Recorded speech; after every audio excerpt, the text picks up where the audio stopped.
here. It's big. And it's closer than you think. It's not a tournament. It's what you don't see on TV. The cash is real. The stakes are high. They bet big. They win big. They lose big. High stakes live action poker. Live at the bike. Watch it live on the web or play it if you dare at the Bicycle Casino right here in Los Angeles.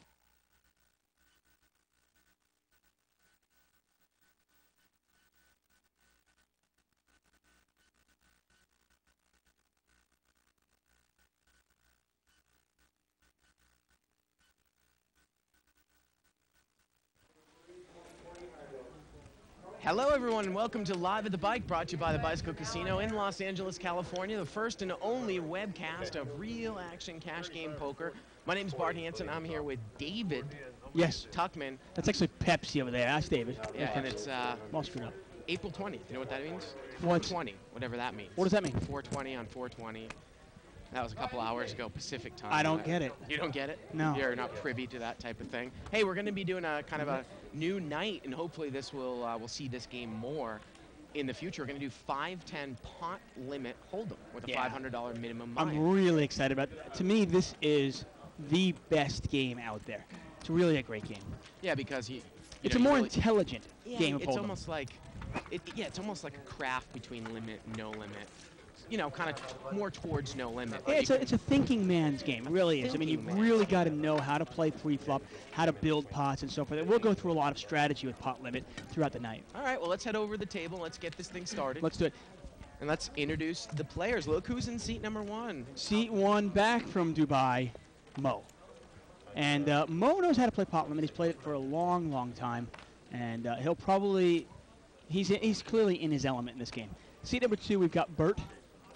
And Bert is actually kind of under the tutelage of Mo. That's right. We haven't seen Bert in a while. He had some bad nights here. Yeah, he kind of melted down. I remember that about a month and a half ago when he called all in with pocket threes. Yeah. Not usually a good play. Seat number 3, we've got Ollie. Ollie enjoying the ice cream. And seat number 4, we've got Lance. Now, Lance played last night after the show closed, after the whale night ended. He jumped in the game, the 25-50 game, and he played that for a little while. I'm not sure how he did. Do have a report on Barry Woods. I know Barry Woods came back last night and did okay.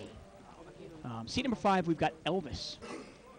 Just when you thought he was dead, he's back. New player to the game? Apparently.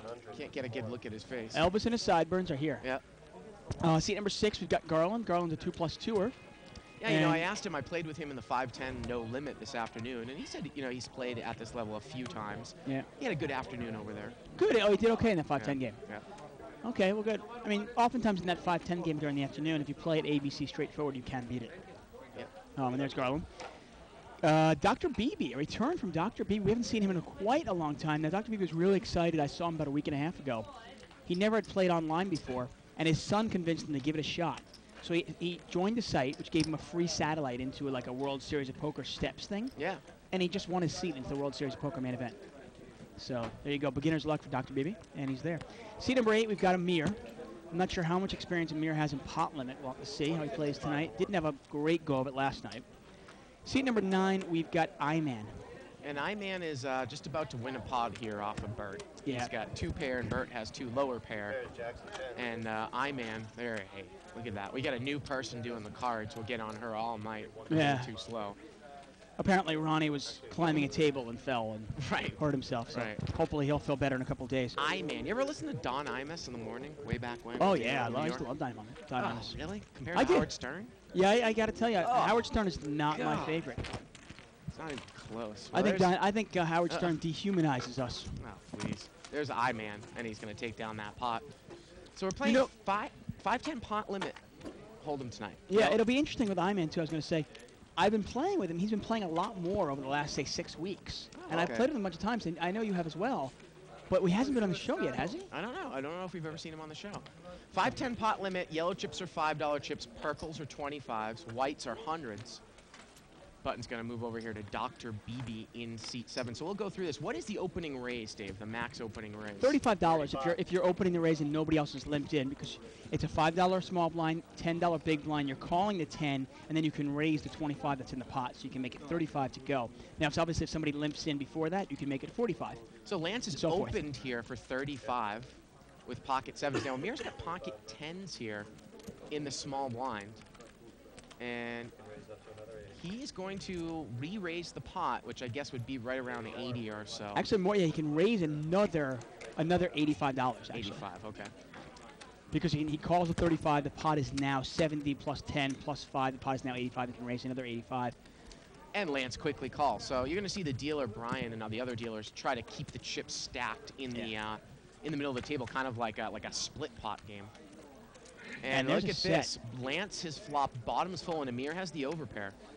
Now, Amir's got to be a little cautious here. Remember, this game's similar. Remember, Lance could only make it 35. Even if he had aces, he could only make it 35. Now, Amir bets 200 here. Like you said, Amir can only really beat pocket 9s or a higher, or kind of a smaller, underpair. And Lance calls here. Now, the turn's a deuce. Wow. And this pot is about $550 here. And Amir... I don't know really what Amir is thinking, like if he's thinking, I mean, this guy called on the flop. Well, he could have called. Remember, this guy could have called you with 9s. He also could have called with ace-king. Could be taking one off with jack-10. You never know. I don't mind the continuation bet here one more time and see if this guy had, like, jack-10 and was taking one Now, off. Amir bet 200, and Lance here, I believe, is going to raise. Yeah, it looks like it. Yep.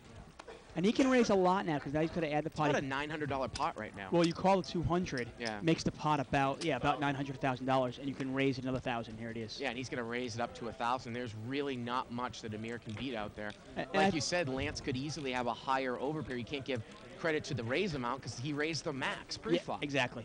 And that's part of the strategy with pot limit hold'em, in the sense that if you are under the gun or in the first couple of positions and you're the first one to enter the pot and you have aces or kings, remember, you really can't protect your hand. And Amir folds. Yeah, good laydown by Amir. So oftentimes you'll actually see that play of kind of a limp in with the big hand, come back around, maybe re-raise a razor with a big hand. Well, I think this is where it originated, actually. I mean, Doyle Brunson talks about oftentimes where he likes to limp in with aces, get somebody to re-raise, and then he can pop it back.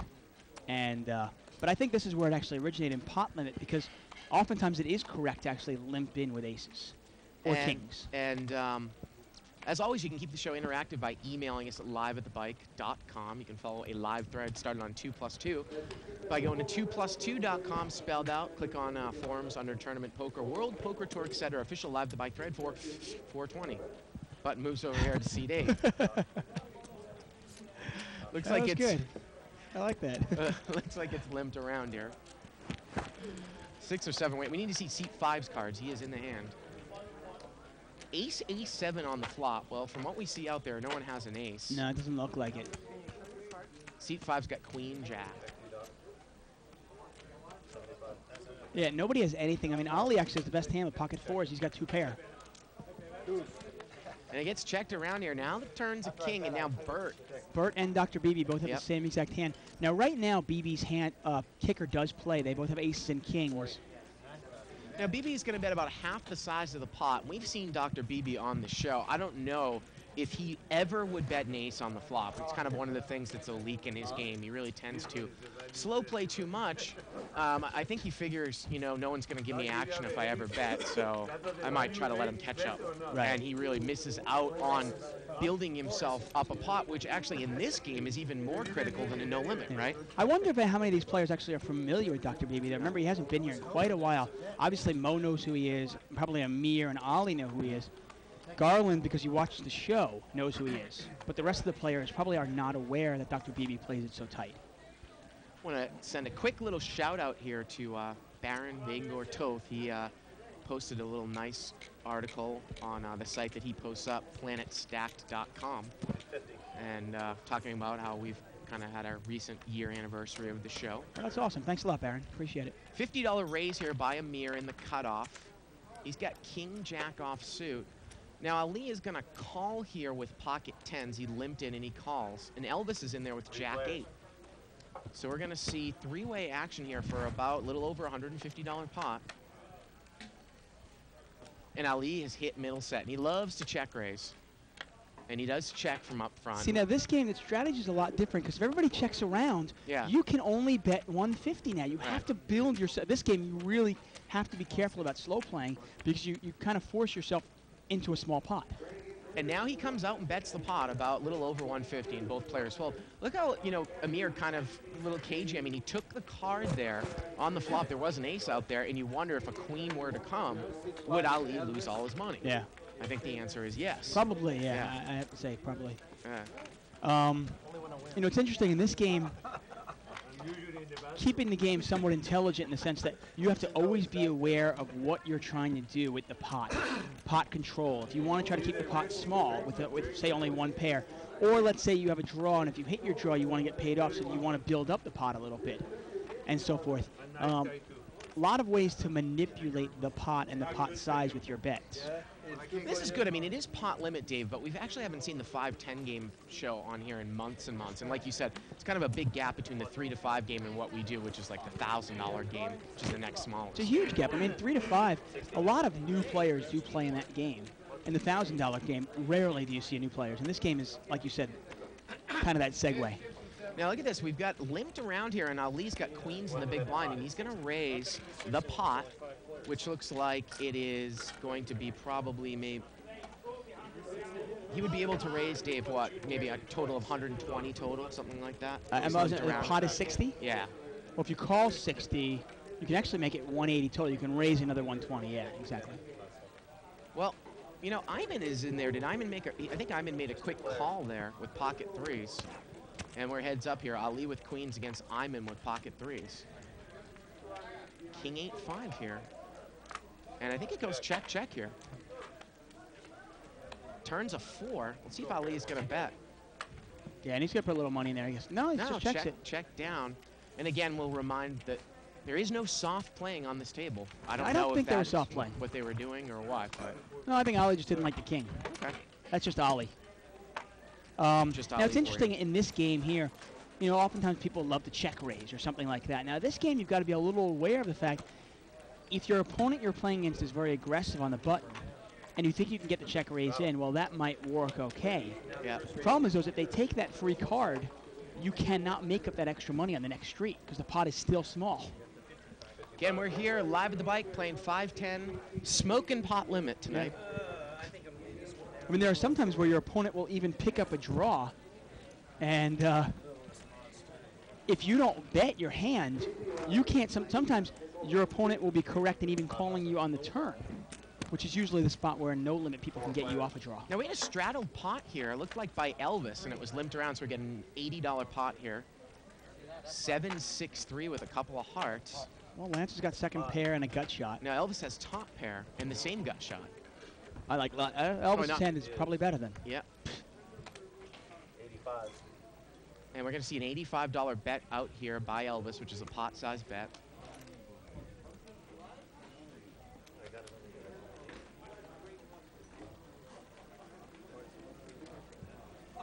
I don't know if anybody's going to call here. Lance is thinking about it here with 6-4. He's dominated, and they are going for the same straight. And he's trying to talk himself into the call here, but I don't think he's going to make the call. He folds. And Elvis there is going to take down the pot. So obviously straddling, Dave, adds the amount that you can raise because the pot is that much bigger when it gets to you pre-flop. Button's going to move over here to Ali in seat number 3. Harley Davidson hat there.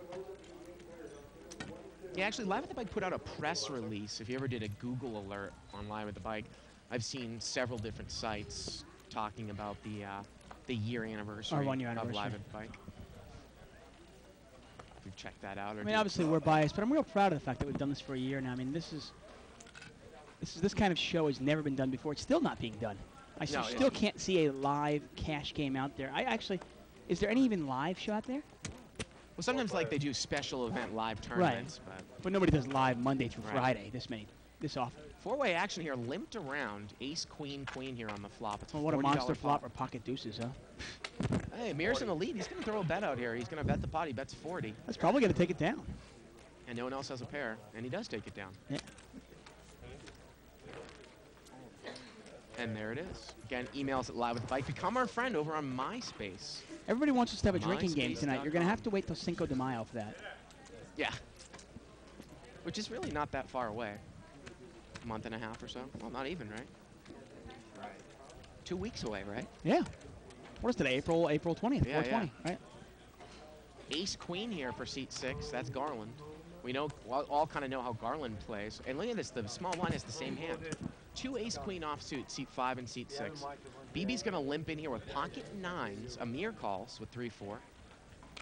I-man's in there with a queen 10. Button's going to limp. Now, position is really important in any poker game, but in pot limit hold'em, it's even more important. Well, it looks like the small blind here wants to jack it up the pot. He's going to raise with the ace-queen. Let's see what Garland's going to do here next to act with the same hand. Garland quickly folds the ace-queen. It's not a bad play. $60 raise here. BB's going to call with pocket 9s, and this might get heads up. Let's see if I-man comes in behind him with the queen 10. You're not really a hand you want to take in against a raise there. Queen 10 suited slightly better, but... Now, Lance has a hand that I like on the button. He's got 7-5 of hearts against 2 opponents. Yeah, exactly. I'd rather call it 7-5 of hearts there. And this pot's going to be about $250 here to the flop. BB's got the best hand here with 9s. Well, King 7 deuce, not a great flop for ace queen, but if Elvis actually were to bet, and I think he says he is going to bet. Well, he said he wants to go all in. He actually can't go Yeah, all he can in. bet about 250. Right. 240, they're saying the pot is. And I think this is going to get both players out. There is no fold equity, obviously. Elvis is short. I mean, Lance, that's not the flop you're looking for. The only thing you probably can beat here is ace-queen, right? Or ace-jack. Yeah, exactly. Yeah. And if you have a read on the guy and you think you've got him beat, hey, okay, but you can usually pick a better spot. And Elvis is going to take it down there. Once again, we're live at the bike, folks. I'm David Tuckman here with Bart Hanson. You're watching Pot Limit Hold'em.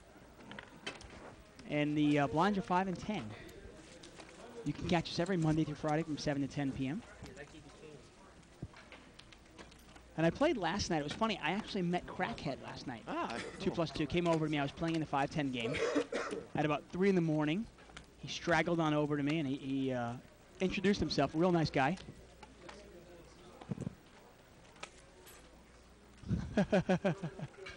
I knew I would get shit about the Howard Stern thing.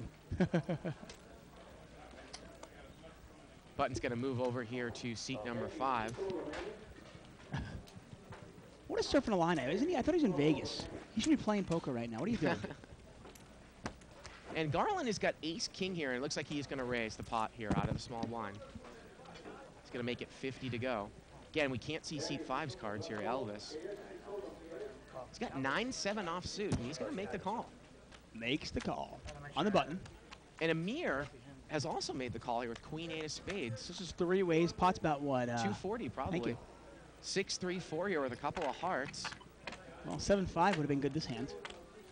And Garland's going to throw a $100 bet out here, and that's probably going to do it. I mean, Elvis has got a gut shot to the 5 with overcards. I don't know if he wants to really He get doesn't have involved. enough money, though, to take it really. I mean, if you've got a ton of money, sometimes you can call for a gut shot. Sometimes you can also call just in case you think your opponent's missed it and you get an extra free card. And sure enough, in this case, he actually would get 2 free cards. There's no way Garland's going to bet. I don't think he would follow through on it. Nice bet by Garland. Takes it down. Yeah, takes it down. So you're saying you played today, right? I did. A little no limit, or are you playing the pot limit game? No, the pot limit game didn't really start until... Didn't, okay. Yeah, later on. Or just right. Now, it's funny. This game actually sometimes plays bigger than a no-limit game because you can only raise it up to, say, $60 or $40 or whatever the raise is. And oftentimes you'll get 5 or 6 callers in there. Yep. Now, this lineup is such that a little tighter. We've got Garland in there. We've got Ollie in there. We've got Dr. Beebe in there. And those 3 players combine for some of the tightest players out there. Button's over here in Garland's hand, seat What's 6. the over-under on Dr. Beebe, Ollie, and Garland's hands, played or not played? What do you think? Maybe 8 in 3 hours. Total? Garland's got ace-king of diamonds again. And he's going to raise. Now, this is interesting. Ollie's got ace-queen of clubs. And I imagine Ollie's probably going to call this. Now, you wonder if Ollie is familiar with Garland, because if Garland raises, sometimes I will not call with an ace-queen. Now, Ollie's hand is suited, makes it a little bit more valuable. And Amir calls the 4-3 offsuit. Yeah, and Ali is in there as well with ace-queen Yeah, suited. and Bert's going to call, go on the speed limit, 55 there. So here we go to the flop. Well, ace 10-10. Is Ali going to get in trouble here with ace queen? And you've got to be aware that if Garland has hit this flop, he probably has ace king. Well, let's see if Garland's going to bet here about the pot. Pot, I would say, is somewhere around 300 or so. Garland's going to bet Looks like about 200. 200. Yeah. And Ali here Quickly calls. calls. Now, Ali is the type of player that would just check call with a 10 here as well. So it's going to be interesting to see what Garland does here on the turn. This pot is over $600. The turn's a 6. And if you're Garland, I think you bet one more time. Goes Well, check, check, and the river's a king. And now Ali's going to push all in here. Now, the question is... And this is the problem with Garland's play. The question is, what Ali do with this with an ace? Now Garland obviously his kicker plays. Actually, Ali's going to bet 300 here. He's going betting about half the size of the pot. Does Ali have a 10? Would he do this with an ace? Ace, queen, ace, jack. It's an odd bet by Ali, but I guess, I mean, Ali probably thinks his hand is good. I'm surprised Garland did not bet on the turn. I mean, unless he was checking to induce the bluff, because sure enough, he's done that. I would have probably liked to put in a $300 bet on the turn and then take the free showdown, or maybe even bet the river again for value. It's $900, 300 to call. He's getting about 3 to 1. And obviously, you know, somebody might do this with an ace, thinking it might be a chop pot, and Garland's kicker plays. He's got aces up, aces and kings. Yeah. He beats any other ace here. And I guess this is kind of a read thing. 3 to 1. Does Ali have a 10? Did he check call the flop with a 10? And he's running the hand through it. I mean, Ali's played it like he has a 10. He really has. I mean, in the sense that he's check called, right. Checked it to probably check raise in the river, and now he's put all his money in. But does Ali call a raise with a 10? I mean, I guess Jack 10 suited. Garland's really trying to work this one out in his head. Again, he's getting about 3 to 1 here. I mean, this is one of those, and he calls, and it's a good call. Yeah. And he's going to take it down there with the ace-king. Yeah, and that's one of those times where I think you need to call. You're getting 3 to 1 on your money. Ali's not necessarily bluffing. Ali might be betting a hand that he actually thinks is the best hand. Right. Nice kind of opening pot up there for Garland. Yeah. Over a $1,200 pot he takes down there. Nice to see. I mean, Garland has not had much luck on Live at the Bike at all. No, he hasn't. Really hasn't. I saw him kicking some ass, though, in the 3 to 5 game a couple days ago, though. I mean, he had like 4 racks of yellow, plus about 6 $100 chips. And since you could only buy in that game for $500, that means he was up a lot.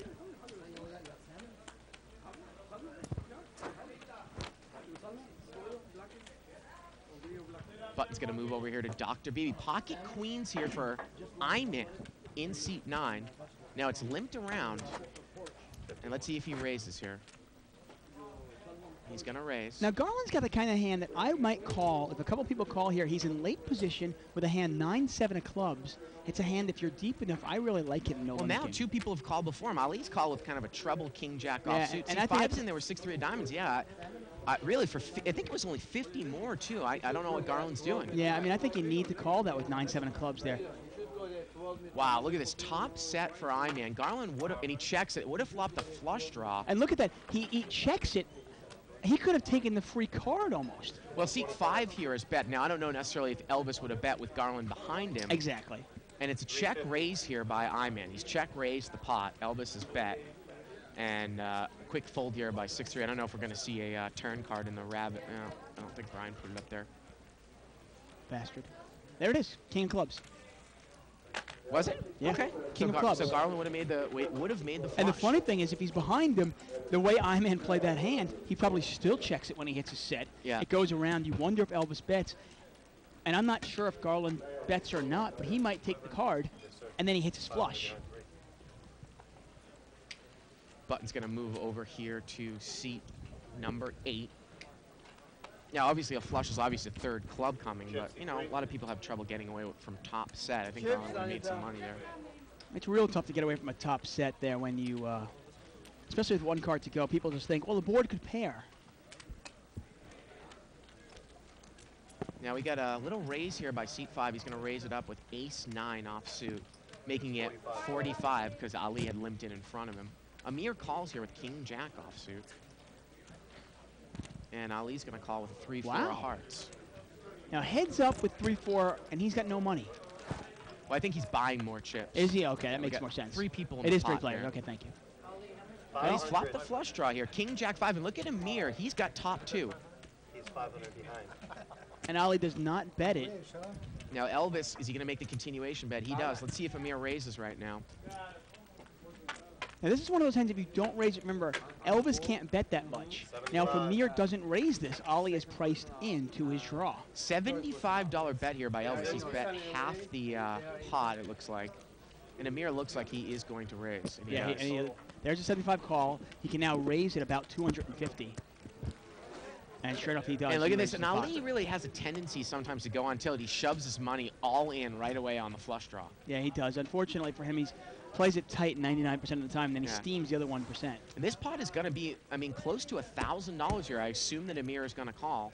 Now, wait a minute. Did Ali just call there, or did he? Or I can't tell if he's got more chips behind. The turn's Well, now a he's deuce. open-ended. I guess Open-ended with the flush draw. he does have more chips behind. Yep. Not sure how much, though. It's about a $700 pot, and Amir is going to put Ali all in. And Now he's- Ali makes a quick call here, No. and the river's a 7. Yeah, Ali needed an ace, a 6, or a heart to win that. He had 15 clean outs to win that hand. Yep. And does not win it. Doesn't take it down. And Amir wins a big pot. And right out of the gate, Ali loses 2 big hands. It's one of the problems. I mean, ace queen there, the first hand he played against Garland, you've got to be aware of who you're calling a raise against. And you've got to realize how vulnerable a hand like ace queen can be against a pretty solid type player. I mean, do you really think Garland is betting ace jack the whole way? I mean, that might not even be a hand that Garland plays, ace jack.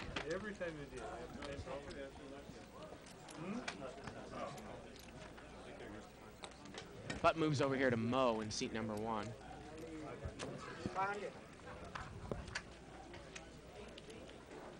Getting a real cool email here from Mark Gentry. He says, hey guys, I just want to say thanks for showing this. I haven't seen pot limit poker, just highlights on ESPN World Series, so this is a treat. He lives in St. Petersburg, Florida, and he's stuck with low limit poker. He's the envy of the poker players in California. Well, thanks a lot for the email, Mark. Appreciate it. Well, you have to visit us out in LA and come on down to the bike. Be our guests. Got a raise here by Elvis to 35 with Queen Jack. Amir's going to make the call here with the suited 6-4 clubs. And we got 3-way action here. A little over $100 pot. Queen deuce 7 here. Now Ali's got second pair, but Elvis has hit top pair. Yeah. Elvis is in firm control of his hands. And Elvis is short over there in C5. Looks like he might only have 200 or so left. He's going to bet 75 into about a $110 pot. And look at this. Ali is going to make a quick call here. Yeah. And now, you know, Elvis can pretty much move in here on the turn. Well, the turn's an ace. Well, now, you know, if you think Ali might be on the nut flush draw, did he just outdraw you? And now Elvis is going to move in for 130. And Ali is going to call anyways with the 7. Yeah, Wait, Ali needs an 8 or a 7 to win this hand. You know, and the river here is a 3, and Elvis there is going to take it down. You know, I kind of had a similar hand, not quite like this, but, you know, when you get an 8, like say you had raised with kings there and a rag board comes with 2 hearts and the turn is an ace. Now, he was a little bit short, and you wouldn't think that he can bet there and get called by anything that doesn't contain an ace. Might you check there one time, maybe induce a bluff by Ali on the river and then just kind of figure it out from there? See, I mean, the only reason I don't like that play, I got to tell you, is what happens if he's in there with a smaller flush draw and you give up the free card? I mean, if he's in there with the ace-high flush draw, yeah, you're beat. Right. But if he's in there with a smaller flush draw, well, now you've let a free card come off. No, Or what happens in that case? Ali just took one off with 1 pair, right? Right. And yeah, he wouldn't. Let's say Ali would not have called. Let's say Ali was playing normal today, and he wouldn't have called with 8-7, and now the river comes in 8. No, and he loses 2 I'm pairs. just saying in that particular situation, the guy only had about 130 left. But you're right. It is Even a free more of a card. reason that I'd rather push there. I don't want to give this guy a free card. Mo's got pocket aces here, and he's going to raise. And Amir is going to call it Queen 8 of clubs. Jack 8-10 here with a couple of hearts. Well, we know Amir loves to give Mo action. He just loves it. Well, Amir's hit bottom pair here. And Mo's bet 100, and I think that's going to do it. You never know with Amir. Look, Yeah. Amir's about to fold, and then he thinks back. He goes, wait a second, this is Mo. I've got to bluff Mo. And sure enough, he's reaching for chips. I got to tell you, I mean, and look at this. He calls. Wow. The pot is now 225, Turns a 3. and that changes nothing. Amir is going to need a 9 a queen, or an 8. Mo bets 300 here. A 9, a queen, or an 8. Mo has bet the pot. It's about a $600 pot now. 300 Yeah, for Amir's Amir got to call. 9 outs to the winner here. The rest of the deck is Mo. And I think maybe Amir was going to throw it away, and then he realized that he had the gut shot as well. I can't lie. I can't lie. I can't lie. Because they're watching, right? I can't lie. You're right, you can't. I can't lie. Ace king. I want to ask you a question. I want to throw something at you after this hand's over. Send it. I don't want to give you a bad lead right now. Mo's saying I have ace king. One Ace king. pair, he's looking for second pair. One pair, flush draw, straight I mean, by draw. check. Wait, call- he's Amir's, Mo is saying he has ace king, and Amir is saying he has a straight draw, 1 pair, and a flush draw. I'm flush draw. Really, ace king of hearts. Ace king, ace queen of hearts, something like that. You know, by Send it Amir back. check calling this Yeah, it is. the whole time. Look at this. Dr. Beebe's asking, saying, let's go, let's go. And is Amir going to call here? No, he's not going to Come call. on. I bluffed the straight. Look at the river would have been an ace. Mo would have been a set of aces. Obviously, no Okay. help for Amir. Right. I want to throw something at you. If you were ever in a game with a good buddy of yours, or just a friend of yours, who was obviously steaming and tilting, Welcome back here. would you I wasn't here. Yeah, I heard ever it, kind yeah. of take them for a walk and talk to them and tell them? I don't know if I have any friends that are close here that would ever He steam. didn't answer. So it's kind of Okay. a tough situation. I mean, I know we both had a kind of a mutual friend that used to work here that used to steam, and I actually saw you do that with him a couple times, right? Yeah, well, I mean, yeah, I did, because you'd see him, like, getting to his breaking point, and Yeah. smoke would start coming out of his ears, and you try to calm him down. But I'm wondering, I know Mo is good friends with Ollie. I know they have they're mutual friends and everything. And I wonder if Mo ever, like, would say, hey, Ollie, stop it. It was limped around here. Elvis is going to bet 35 here. We need to see seat. Oh, we do see seat number 4's cards now. Now, I-Man calls. He's got the bottom end of an open-ended straight draw. And Ali has got that gut shot to the queen. It is a rainbow board. And we're at three-way action now. The turn is an ace. Remember, Elvis bet out with a pair of 4s, and his hand is still good now. Yeah, the ace doesn't not change anything because the 8-9 folded. Everybody checks, and the river's a deuce, and now Elvis makes 2 pair. Yeah, and he's good. Backdoor spades, and nobody has that. And I believe it's just going to get checked down. I mean, it's funny. Elvis said, "Oh, you guys suck." I guess where were you on was he that one? planning to check raise the river with deuces and 4s there? Like that hand is the nuts. You know, with the 3rd spade coming. Granted, it was a backdoor spade, but I guess so. I don't know. obviously, when you check raise somebody on a street, as I kind of found out the hard way a couple weeks ago over at the other casino, it kind of puts you in the dark as to what a guy might have. You know, he might check raise there. A guy might come over the top. Is he prepared to call with deuce 4? You know what I mean? You wonder sometimes what is going through these guys' heads. You don't Right. know. I mean, it's one of the reasons why check raising, while it's a valuable tool that needs to be in your arsenal, at the same time, it should really be a seldom used tool. I think it's overused. And look at this. Amir limped in with queens, but he did not get the raise. So we're going to see 8-way action here. Now, that's not a bad thing in pot limit. Remember, he's in early position, and he felt like he could only make it 35. He didn't want to just make it 35. But now you just got to get rid of him. And look at Bert's hand. Bert has ace-8 of spades. He's got top pair with a spade draw.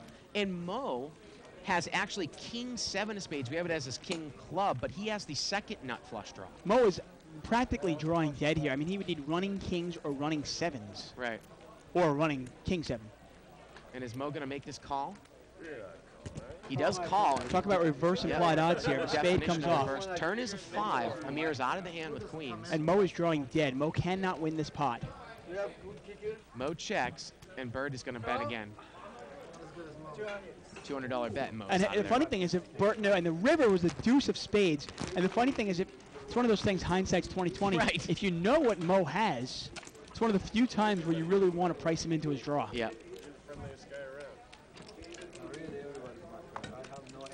Interesting post here by Surfing Illini. Barton Tuck, I miss Terry. Can you bring him back for the 1-year anniversary special? Well, luckily for us, the 1-year anniversary special has already gone past, so we don't have to worry about that. No Terry then? Well, will we go? Terry is not the hot dog announcer. That's Denny. Button moves over here to seat 5, limped around. I think we have a lot more love out there in terms of the massive Live at the Bike fans for Denny as opposed to Terry. Oh, Danny's one of those lovable guys. You Yeah. gotta love Danny. Come on. Queen 4 Jack here. Mo's got a king high flush draw again. It was limped around. It gets checked around to Elvis. He's got Queen 9 and he bets 40. Now Garland checked this flop. Is he gonna get involved here with the Ace Jack? Doesn't look like it. BB's gonna fold. And let's see if Mo is gonna just check. Well, actually, look at this. Mo's got a pair and a flush draw. He might check raise here. No, he's just gonna call. He just calls here. The turn's a queen, and now Elvis has got trip queens. Mo checks. And Mo's still in fine shape here. I mean, he needs a spade that's not a 9. 9 of spades comes off once again in reverse implied odds. Now, does Elvis think he's going to play it tricky here by checking Queen 9? Now, Mo had a big flop there, the pair and a flush draw, but now his pair, obviously 2 pair or even trips, is no good. Yep. And $110 bet here by Elvis. It's almost like a $75 bet. It's about a half pot size bet here. And Mo's out of there. Yeah, he's not going to call. He had 8 outs there to the winner. Yep. 9 of spades. And look at that, the spade on the river again. The 5 of spades would have come. Unbelievable. Remember? Unbelievable. Again, you can email us at liveatthebike.com. Terry was not a prop player, by the way. No, he wasn't. No. He was just a bad player. Yeah, Pretty and he's much. one of, well, the worst thing about players like that is there are players that know they're not very good, but they go Right. and they have a good time and they don't really care. He's one of those guys who really thought he was great. Right. I mean, he thought he was just... He got a backer for the tournaments, and Oh, he I think thought he never was so He good. never cashed. He used to come to me all the time and go, "Hey, Dave, man, I'm going to play in this tournament. You want to take 50% of me?" And I'm like, no. I'll take a pass, Terry. Yeah, I'm going to pass this one. You know, Yeah. I always come like, I've been running real bad, man. I'm sorry.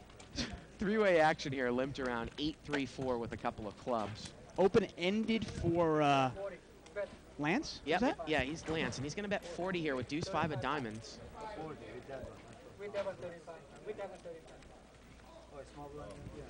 And I don't know, is Ali going to get involved with $10?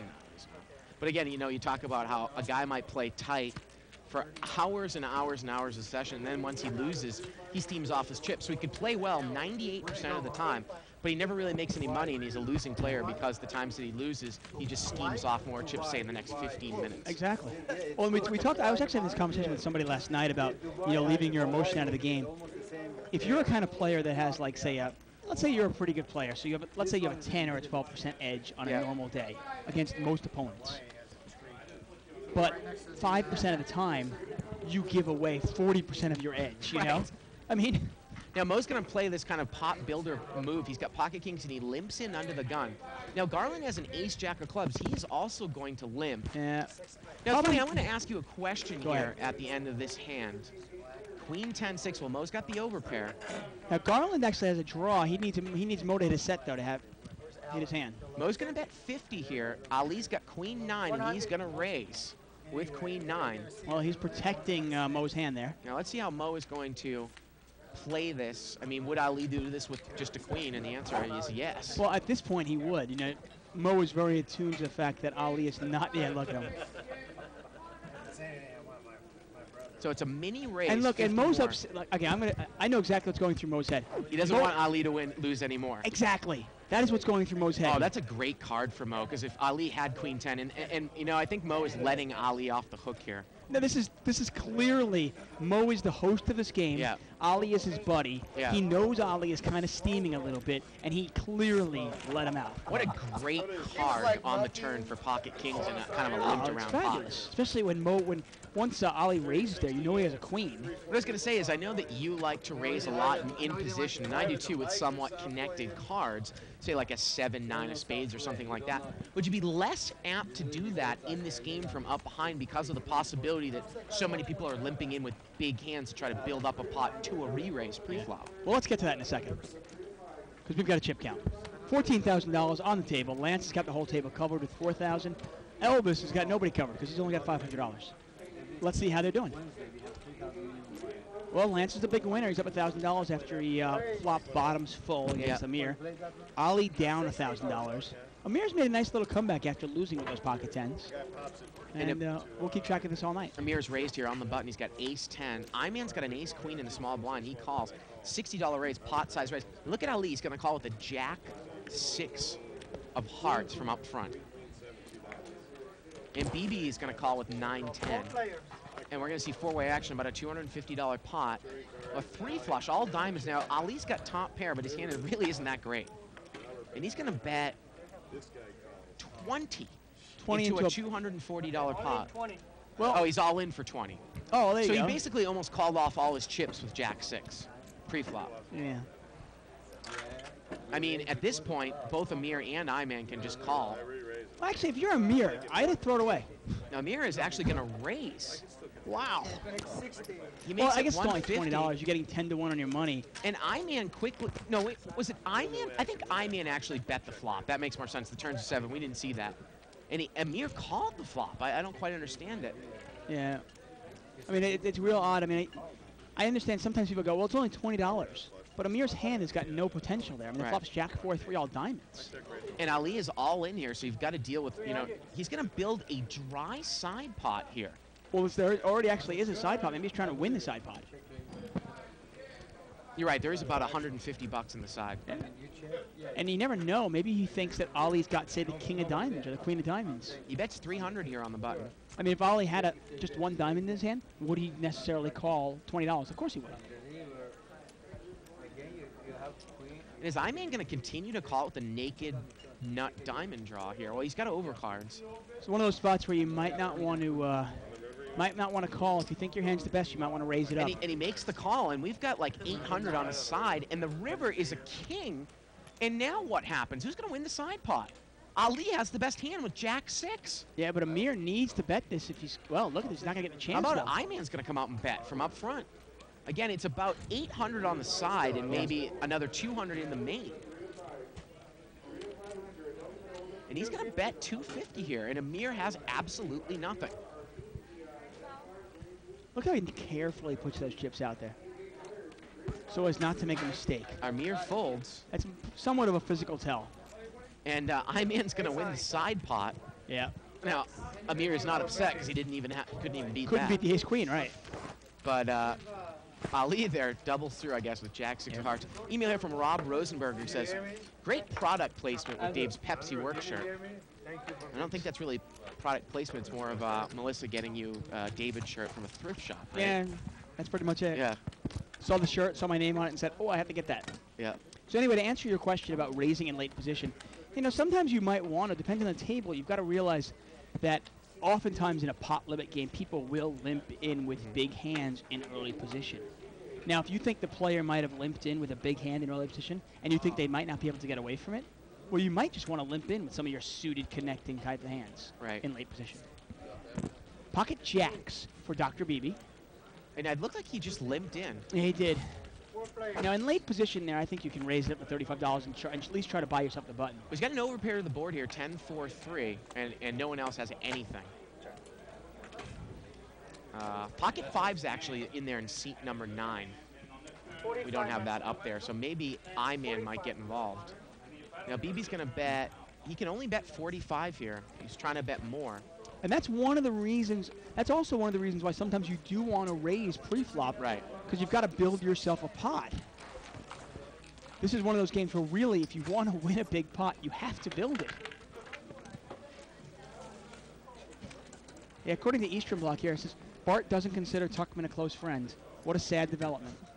No, the point of my statement was I don't have any close friends at the casino that would need for me to pull them to this. I don't think I would Right. ever need to pull you to the side and say, Dave, you're really tilting.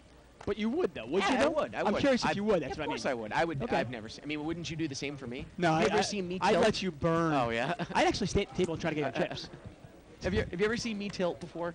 No, I've never Yeah. had actually. Four-way action here, limped around.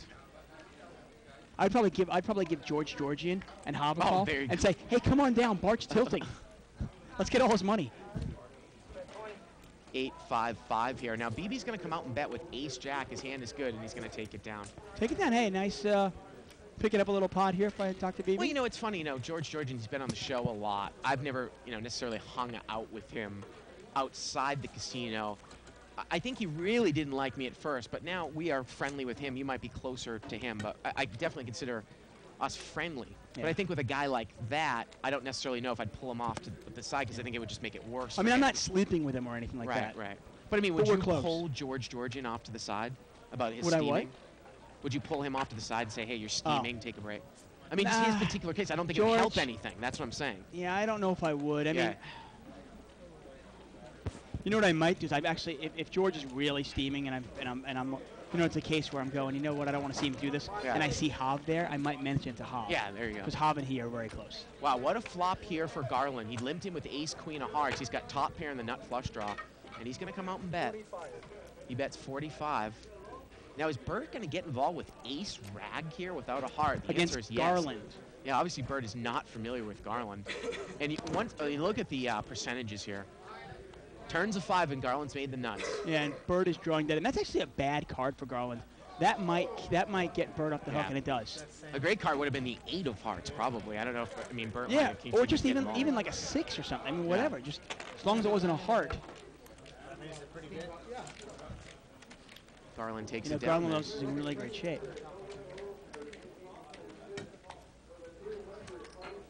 How many times have I been over your house? Like 4 or 5 times now, something like that? Something like that, I Yeah. think. Super Bowl, poker night. Guy calls me up in the Halloween. middle of the night to talk about hands. Yeah, I consider him a friend. Yeah. But now that I know that you would never pull me to the side when I'm steaming, I'll just let you rot in hell. Pocket 5s for Dr. Beebe. He's got the speed limit here. We got a raise here from seat number 9. High man, pocket 9s, 2 red 9s. Yeah, he makes it 45, which is the maximum raise you can make it. I And assume BB BB's is going to call. Like you said, if you don't build up a pot You can't on protect, a you also prior can't street. protect your hand. Well, you can't protect your hand also against implied odds as well. Exactly. Ace 10, 7 here with a couple diamonds, not a good flop. Let's see if I-Man makes that continuation bet. BB checks.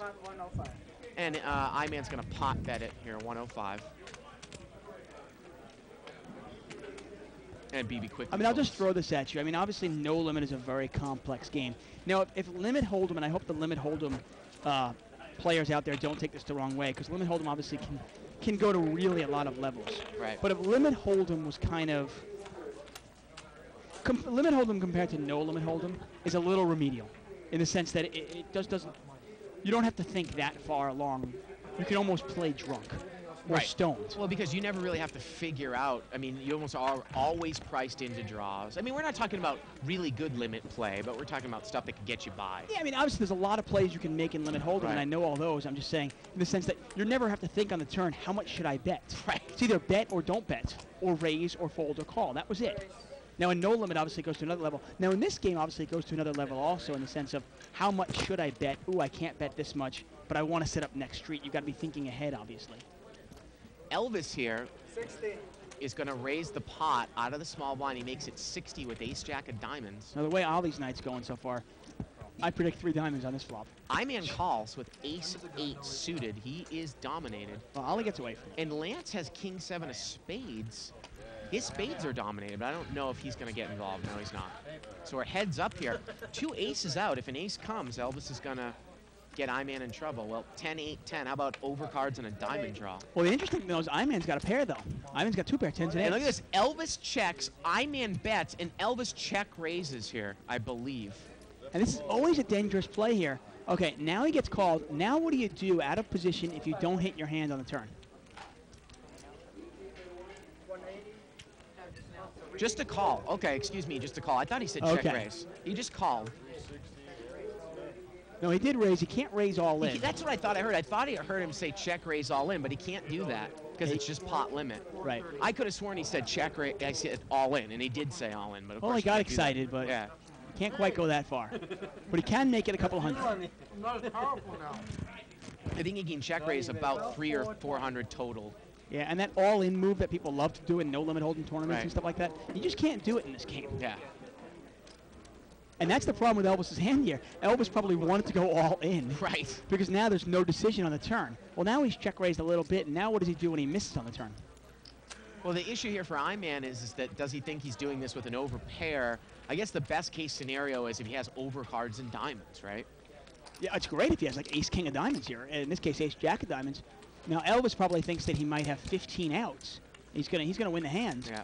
Nice aggressive play by him. The turn actually was a diamond. He would have made it right away, but I always wonder there. He actually does he actually does have 15 outs. Oh, you're right, the Because ace if is the ace good. comes, it would be good with the Aces upper, and upper tens with paired the jack board. kicker. Yeah. You're right. Yeah. So he has a clean 15 outs. Right. And I guess if you're thinking that way, if the guy has ace king of diamonds or ace queen of diamonds, and you think that way, yeah, probably is a good laydown. Button's going to move here to seat 5. I haven't seen many postings about my. I finally put the fight blog up on Under the Gun Yeah. over on the Live at the Bike website. Check it out. Let me know what you think about it.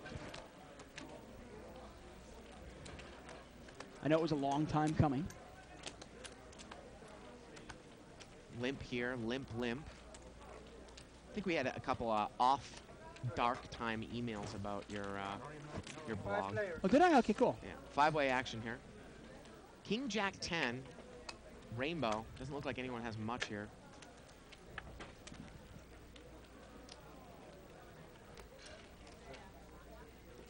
And it gets checked around. Turns a 5. You know, BB's open-ended with the queen, and now he's got a pair of 5s, and it gets checked around again. And the river here is an 8, and it looks like Elvis in seat 5.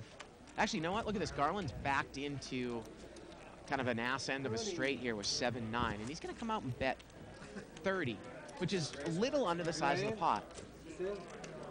And Amir calls with a pair of 5s. He calls Garland with a pair of 5s. He calls with 5-4. Unbelievable. Yeah, you wonder if these guys just are not aware of Garland's play. Yeah. And Garland's probably wondering, why didn't I play in this game a long time ago? Right. Why was I playing in the 3-5 or the 200 game? Interesting email from Chris. It's actually pretty funny. He goes, hello, David. 9-5, the most mystical hand in poker. Well done. You are now through the looking glass. 9-5. Everyone I know plays it hard. Why? Because it always hits a full house. If you tell someone about it, they mock. But then they see and finally believe. It started with a group of 5 of us noticing and playing 9-5. But now everyone we play with in England, close to 1,000 people, all play and swear by the power of 9-5. Now you have seen it once. Play it again and let the good times roll. Word of warning, never fold it or it will punish you. Enjoy, Chris. Thanks a lot, Chris. Chris obviously read my blog over Under the Gun at liveatthebike.com, where I hit a full house with 9-5 and won a big pot. Thank you very much, Chris. Lance is going to raise it up. He's got, I have no idea. Well, there it is. Ace-4 offsuit. And he makes it 45 to go. Actually, I'm sorry, 65 total. And I think Elvis called with King-Queen. Now, in this case, he happens to be in great shape. But how does he know that? Now, Bird is going to call, and now suddenly Elvis is in bad shape. King-Queen is really a trap hand. So is Ace-Queen. But King-Queen even worse, obviously. Problem with King-Queen often, short of a Jack-10 flop, I really don't know what I want to hit. If a King comes off, I don't know if I'm up against Ace-King. If a Queen comes up, I could be up against Ace-Queen or Kings. And it's really a dangerous trap hand. Now, there's Queen-Jack, and this is what we're talking about. Look at Elvis now. He's in trouble. He's got top pair, but he's got the King kicker. Bert's got top pair with the Ace kicker. Talk about it all the time. And no limit, and in this case, pot limit as well. You know, those are trap hands, easily dominated hands. And Bert bets the pot, $150. Lance is going to get rid of it, and now let's see if Elvis gets in trouble, and I'm sure he will. Just from what we've seen so far, you're right. Well, I think he's going to get involved. And I got to say, I mean, 4 out of 5 players do get in trouble with this hand. They call it pre-flop, and if you're gonna call a raise with King Queen offsuit, and then hit your hand, well, what do you do now? Well, he calls. He's going to call this. Pot's ballooned up to about 450. The turn is an 8. Well, I guess you can't beat 9-10 now if the guy had 9-10.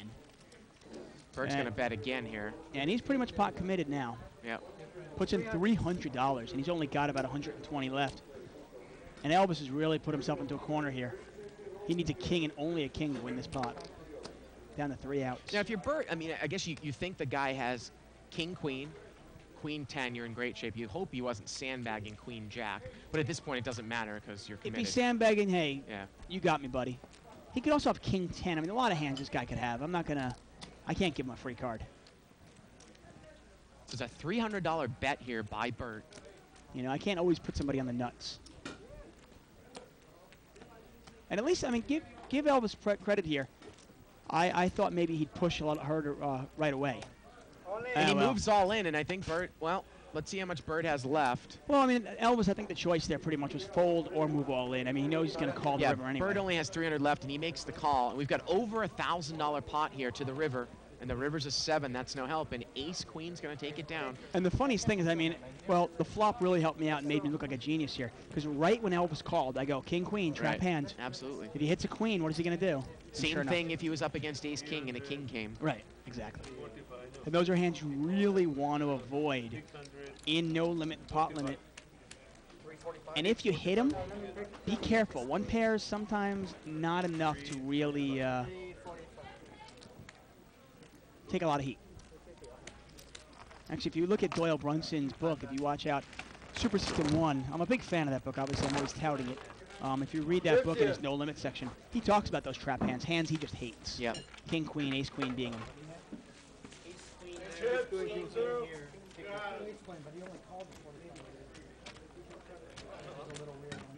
Asexual? I didn't read what it says. What it I said? don't know. I don't know if someone's calling me or you asexual. Doesn't that mean not caring or something? Like No, kind of in asexual between? is asexual is like an amoeba. Yeah. Oh, Asexual. Yeah. You're not bisexual. You're not heterosexual. You're asexual. You don't reproduce. Right. I mean, I guess in Oh, you lay- reproduce by yourself. yeah, I was guess gonna in say. layman's terms, it basically means you're not having sex with anybody else. You're just sitting home masturbating. Oh, okay. Got a raise here by Lance with Ace Queen. Look at this pocket kings here for Amir. Oh, Eastern Block's point was that tuck tilts. I could, hey. And Amir is going to raise. He's going to re-raise Lance here with pocket kings out of the small blind. And, you know, again, the thing here is, you know, as I watch this more and more, and obviously you and I don't have a ton of experience, but you can just pick out the fact that you can't necessarily put somebody on the same range of hands when they re-raise in a pot limit game. We saw Amir re-raise with 10s, and now he's re-raising with kings, but he could be doing this with 9s Well, or that's the 8s point. or something like this, because Lance could be bringing this in with, like, you know, queen 10 suited. You never know what the amount, the Yeah. raise amount was from the original raiser. I mean, in some ways, you get a little less information in this game. In some ways, this game is actually more simple than No Limit because most players just go, okay, what's the maximum I can raise? 35? Sure, I'll raise Right. 35. Well, Lance calls. So the pot now is about 200 as we go to the flop. And Oh, there's there's the the ace. ace. He also has the ace of hearts in his hand, so he's got a pretty good flop for him. And Amir here is going to come out and bet. And that's fine. I mean, you put a little bet in there. Now, Lance is probably just going to call. No real value in raising this, right, with ace-queen? When you've got the ace of hearts in your hands. Amir's going to bet 240 here. Yeah, he bets about the pot, right? And Amir's not that deep, and I think it's just, you're right, like kind of call. I mean, Amir's got 300 left. You just hope to God he doesn't have ace-king. Well, that's Lance the point. I does mean, ace, call. if you raise all in here, Yeah. you know, you're just letting Amir off the hook. Not much value to raising this. Here we go, about $700 to the turn. Amir's in real bad shape. The turn's a jack. I mean, you got to think now, and sure enough, Amir's going to check it. He checks behind, that's no And problem. Lance checks right behind him, and the river here is a 5. And Amir will probably check it again. Lance will probably put a little I value think bet that- in. yeah, time to value bet here with ace-queen. Oh, definitely. Now, one of the reasons you can actually just smooth call, you're not scared of the heart chart. Remember, Amir re-raised you, and if he had ace-king, well, you have the ace of hearts, so Now, Lance has put out a $250 bet out here. Amir's going to be getting 4-1 here. And I guess Amir, you know, he's trying to make it look like, oh, maybe I missed my flush draw here. Can you make this call with pocket kings? well, I mean, obviously it's easy for us. Anytime you have kings and an ace falls, your kings are pretty much garbage. But at the same time, Lance could be in there with, who knows, 7, 8 of hearts. You never Right. know. He did check the turn, and Amir might think, well, wouldn't this guy bet with an ace? But obviously, Lance did play KG. And look at that, Amir does call, and this pot's going to be about $1,250. Ace-queen is going to take it down there. Aces and 5s with the queen kicker. Nice hand there for Lance. Again, you can email us at live@thebike.com. Questions, comments, suggestions, always appreciated. And you can follow a live thread started on 2+2 by going to 2plus2.com, spelled out. Click on forums, World Poker Tour, etc. Official Live at the Bike thread for 420, April 20th. Button's going to move over here to Amir in seat number 8. Ace-queen offsuit here for Bird. He's just going to limp in. Ali's going to limp in with big lick suited, 69 of spades. Dr. Beatty's going to come in there. Dr. Beebe's got ace king, and he's limped in here from seat 7. And we're going to see the 6 ways. Here we go to the flop. Jack 6-3. And Ali's got a flush draw and a pair, and he's going to come out and bet. 60. He's going to bet 60 here. He's going to bet about the size of the pot. Now, BB did not raise with ace-king. I don't know why on earth he would get involved with this hand, but he makes the call. Just doesn't make a whole lot of sense when you play ace-king kind of slow like that pre-flop. And here we go, heads up. Turns a 4. Check. Ali checks. Well, maybe BB's going to represent a jack here. And he's going to bet. That's 60. He bets only 60, though, and Ali quickly calls. I mean, I like that play if BB's actually going to make a real bet there on the turn. And the river's a queen. And if Ali bets here again, a nice bet. Now Ali's going to bet 200, and there you go. He's going to take it down there with the bluff. Make me eat my words, Dr. BB. Maybe he was playing the player there. I mean, he bet 60. Oh, I guess he bet 60 into a $120 pot. Ali called, and then the river came queen, and BB bluffed at it again. A nice kind of a pot-sized $200 bet, and Ali folded. And on that case, if you see Dr. BB bet when an overcard comes on the river like a queen, you've got to either put him on a bluff or put him on a monster. I mean, we've often seen that there's no way that Dr. BB is going to value bet, even ace-jack there usually. I don't necessarily know if that was going through Ali's head. Got a limp in here by Elvis. Garland's going to limp in. Amir's going to limp in with Jack 3 offsuit. And Mo's got pocket jacks in the small blind, and he is going to raise the pot up here to 70.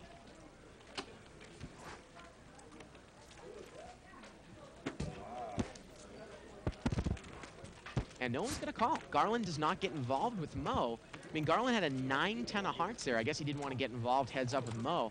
By the way, that's a hand that I love to have heads up in position when I'm deep stacked and my opponent's deep stacked.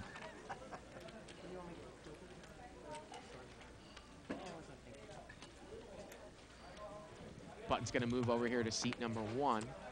That's Mo. Ali is in the big blind. Again, we're playing 5-10. Pot limit, hold them. Limped around here. And we're going to see 5-way action. So it's a $50 pot. Yeah. Ace 6-3 here with a couple of clubs. And it doesn't look like anyone really has much here on this flop that was limped around. Did you read this email? By Craig? It just got it here a second ago before you walked back in. Mo's actually going to bet here. He's got the best hand. He's going to bet the pot with middle pair on the button, 5-6. And he's going to take it down there. I like this. Craig Rodriguez writes, hey, what's up, man? Did limit poker kill your dog? I like it. And don't misread, actually. I actually like limit hold'em. I really do. I just think it's a little bit more of a basic game than no limit. I think the better players have a bigger advantage over the weaker players in no limit and pot limit as opposed to limit hold'em. Email here we actually got earlier in the show that we didn't get to from Jay Holman at Arizona. He says, according to card player Evelyn Forever Legs Ing is 9th in chips right now at the WPT Tour Championship. Well, great for her. Not so bad for a donk. Eat your words, Tuckman. Wow, Mo's got pocket kings. I'd like somebody to find in the archives when I ever called her a donk. Never did I say that. Never. And you know what? I hope she doesn't make me eat my words, and I hope she wins first place. Mo has raised the pot here, and seat number 5 is in there with pocket 8s. So this pot's about $150 going heads up here. Well, Ace 4-3. not a good flop for either hand. Wow, it goes check, check. Mo does not throw that continuation bet out here. Turns a 4. Elvis checks. And Mo checks. Trying to keep the pot a little small. The river's a queen. And that's strategy there. Remember, the guy can't overbet the pot now at the end. He can't suddenly throw in a $1,000 bet into a $100 pot. And now Mo bets. Well, I think it's pretty clear he does not. And he's not going to call. I mean, I don't think you can call, even if Mo had king-queen here, he got there in the river. I mean, what did Mo raise with that your ace can beat? You know, that is a good point. I mean, you might, checking to control pot size in this game. Yeah. is really important. Obviously, in no limit, you can bet whatever amount at any time. It's rare to see somebody bet over the size of the pot, but if you build the pot up to be, say, 300-400, no limit, someone might put in a pot size bet. Yeah. And in this game, you can get the opportunity to put in a max pot size bet if the pot is that big. Yeah, I mean, I was actually playing last night, and I was put to the test. The pot was about $280. I had ace-king, okay? And I had flopped a pair. I had flopped a king. And then the board really came scary. And on the river, this guy was pretty loose, pretty aggressive, bet $800 into a $280 pot. And I thought about it and thought about it, and I go, you know what, I can pick a better spot, and I threw my hand away. And sure enough, I did get his money, but it was later on. But in no limit, in pot limit, he could have only put in 280, and he probably would have gotten a call from me. Now, this is interesting. Dr. BB has limped in with queens, and Ali is going to raise the pot on the button with pocket kings. He can make it over $100 here with all these limpers. Oh, yeah, definitely. Yeah. He's going to make it 105 total, it looks like, or so. Now, most players would re-raise this with Dr. But it is Ali, and he's probably just going to call. Yep, he does call. And that's real dangerous by calling with queens here. Obviously, in this case, he's in great shape by calling. Well, he's in horrible shape. But Oh, right. I mean, you'd rather Right. call than raise. You don't want to isolate against the guy who's got you beat. Now, Amir's call with Jack 10, and might this bring Mo in with 9-10 of hearts? Why? This might bring an I'm in too with 5-6. And this is the nature of sometimes a pot limit is a bigger game than no Yeah. limit. I think Mo is definitely going to call. Ace jack. These two, yeah, these two small pair maybe. Or 5 to 1. I'd probably rather have 5-6 suited or 6-7 suited. But hey, 9-10's not bad. And it looks like Mo is going to make this call. And if he makes this call, this pot is going to be well over $500. And will Bert come in behind in the cutoff with 7-6 offsuit? Yes, he will. Yeah. And look at this So pot this now. is a $650 pot here. Ali with kings, BB with queens. And everybody, if it comes ragged, it's going to hit somebody big. I can't imagine this missing everybody. Here we go to the flop. $650. Deuce 3-9. Well, actually, it kind of has missed everyone. I mean, Mo's Yeah. too good to get involved here with 9. Well, that's the funny thing is if that 9-10 was in somebody else's hand, Yeah. they might have gotten in trouble. But I think Mo knows he's behind here. Well, the issue now is BB going to get in trouble? Well, actually, Mo is going to throw a little feeler bet out here. He's going to bet 200. Well, he's helping to protect Ollie's hand here. And He really Ali is. makes it 500, and can BB get away? And BB easily gets away from queens without a second thought. Wow. That's uncanny. I mean, I got to tell you, Dr. Beebe, a lot of people online rag him for being too tight. He's got some good instincts. And Mo calls. Is Mo giving Ali action, trying to give some money back? The turn's a jack. It's about a $1,200 pot. It goes check, check, and the river's a 6. And let me throw something out at you. I mean, does Mo have some of these guys kind of under their finger where if they say they're going to check it down, Mo almost thinks he's going to see 2 cards for the price of the call and the raise? I don't know. I mean, Mo doesn't like giving money away, but yeah, I think maybe so. Yeah, a little strange. He has there's so much respect for him that, yeah, they don't bet. And I'm surprised. I can't believe Ali did not bet the turn there Yeah. with 2 spades out there. You didn't have ace jack. Come on. You did it, right? That pocket queen. Button moves over here to C4. I got an email here from my buddy Albert, Yeah. who said, could be an ego thing, but it's almost impossible to pull a friend off a table. I've never been able to pull Moon, who's my other Asian buddy, in Boston, off a table in Boston. There was a time at the bike where I tried many times to pull Moon off the 30-60 limit table. It was a futile effort. He played that game for 36 hours straight, and that's true. That was right when we started the game. Ate That was, Korean food for breakfast, lunch, and dinner. that was actually the first time that the 30-60 game went all night, when my buddy Moon played in it nonstop. Is that the reason why it went on Yeah, that? yeah. Because Moon was in it? Yeah, yeah, exactly.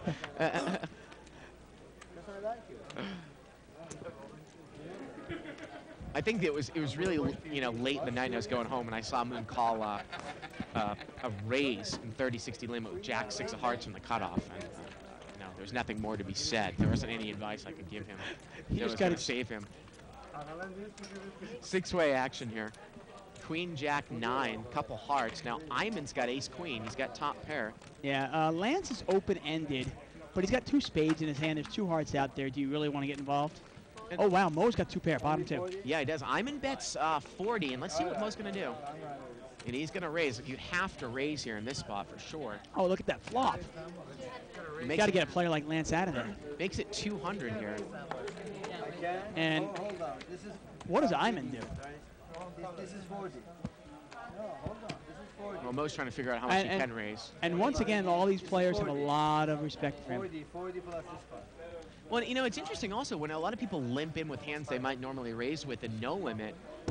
You know, 135. are people more apt to put a move on you by raising with just kind of a weak top pair? No limit, this really puts you to the test. Raising with ace queen. Would Mo do this with a lesser holding and pot limit? You never know, right? Exactly. Obviously, you know, Iman's in bad shape here. Then you're okay. You don't want Now, to the interesting thing is, like we were talking about, how in some ways this game is more simple than no limit because the players, at least in the first, a lot of times they can just say, oh, I bet the pot, I raise the pot, and they don't have to think that much. And Iman is going to... Oh, I thought Think about it longer. Yeah, I thought he threw out a call there. He did call. Did he call? Has he re-raised? He re-raised, He's re-raised 300. and Mo might move in here. You'll see what Wow. happens. This is interesting. Well, there's a whole lot of stuff that you can't beat with Jack 9 too. You Can't know, beat it's- top two, you can't yeah. beat a set, and you can't beat Can't king beat a flop 10, straight. right? 10-8, king You know, 10. Iman might have a top pair and a flush draw. I mean, obviously that's probably your best case scenario, but there are a lot of hands that you can't beat. I mean, ace queen, you'd love to see that, but I mean, even if you saw queen with a flush draw, you're not that big of a favorite. Wow, and Mo throws it away. Mo folds, do you blame him though? I don't No. really blame him. I mean, it's one of those hands. The weird thing is, I don't know if Iman makes that move against anybody else except Mo. He maybe thinks that Mo is making a move on him, Right. and he doesn't want to get run over by Mo, so he goes, you know what? No, I'm not going to give you a free card. I mean, bottom two on a board like that, when you get heat, I think the best, you know. Yeah, I mean, it's- the one thing for Mo is he's in position, but the best thing is maybe just to get rid of it and maybe pick a better spot to It's get involved definitely a with. vulnerable hand. Yeah. I mean, if this guy can bet, you raise, and he re-raises you another 300, man, you're really in a tough spot. And again, I mean, you're almost hoping if you do commit that he has probably top pair and a flush draw, in which case you're 50-50. So do I really want to push with, say, a 50% chance that I'm Yeah. 50-50? I almost kind of dismiss ace queen as a hand that a guy would do that with. Obviously, in this case, it was. And usually any other hand, I'm probably pretty far behind. I mean, the other hand you might think he has is like, say, queen 10, top pair with the open and straight draw. But obviously, you'd think he has a pair with some sort Right. of draw or two pair or better. Looks like Lance raised it here with king 6. And Ellis call with king deuce. Jack 10-10 here. Lance is going to continuation bet here. And he's going to take this down. Elvis can't call, obviously. Elvis is thinking about making a move here, but he's got nothing. Anyway, I was going to say, I was actually playing last night, and we see this all the time. We see it on the show, where players will, and he lays it down. Lance takes it down.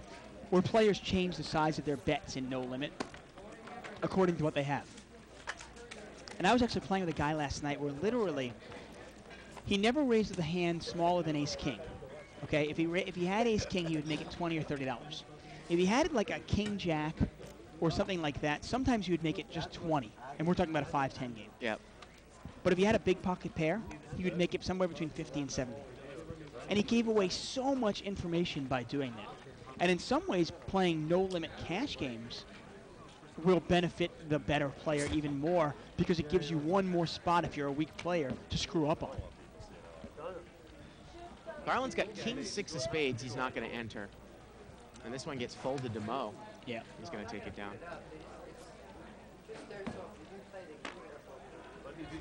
Take down an unshot pot there. Now, the funny thing is, I really got exposed to pot limit hold'em last year, and I played a little bit of cash games down at the World Series, and then I played in the tournaments. Did you play pot limit hold'em cash games? I played a couple of pot limit cash games, yeah. A lot of fun. Yeah. And I got to tell you, playing a tournament pot limit, the reason I liked it is I got to see a lot more flops. Oh yeah, I think like you said, that's probably the great hybrid game. And a lot of the top pros say that that's the game that should be the main event of the World Series. Yeah, I mean, the problem with no limit is it's just, okay, some guy has 1,500 at in certain chips. stages of a no-limit tournament, it's always a push fest. I mean, you go through certain stages, usually what is it, like around, level 6 or 7, and then, when all the chips are going in, and then, get some play, and then, another set down 15 or 16, got a push fest, and then you get to the final table. And then at the end, heads up, Yeah. or 1 or 2, 3, with the last 3 or 4, it's a push fest. Jack 7 here on the flop. Two And pair for Bert. Mo's going to throw in a bet here with a pair of sevens, and Bert is calling here with deuce seven. Really Wow. surprised. Lance is going to call with a gut shot straight draw to the 10. Boy, I mean, if someone's in there with jack 10 and the 10 comes, look at this, the turn's a 7. Mo and Bert have both filled up, Now, Bert's hand is the kind of hand that I will never call with. and Elvis is in there with ace deuce, and the river's a 5. And I think Mo thinks somebody's sandbagging a jack, Well, he goes, he bets and 3 people call him. He goes, somebody's got to have a jack. and now Bert is going to come out and bet. And I don't know if Mo is going to call this bet. It's a kind of a gutsy little bet there by Bert. I guess he figured everybody checked on the turn. Nobody has a jack, but I always think, what did the other 2 people call me with, though? Yeah, I wouldn't think someone called me with 8-9. I certainly wouldn't think somebody called me with ace deuce. Yeah, it's I mean, amazing. Elvis is thinking about calling here with the 2 pair playing with his ace kicker. With all those players in, Yeah. I mean, He gets rid of it. it's amazing. And Mo just assumed, he goes, well, I bet my 7 to see where I was at. I got called in 3 spots. Okay, I'm done with it. Yeah. And everybody checked. Mo is such a character, isn't he? And Mo Hey, gets look, he rid of throws it. it away. Well, can you blame him?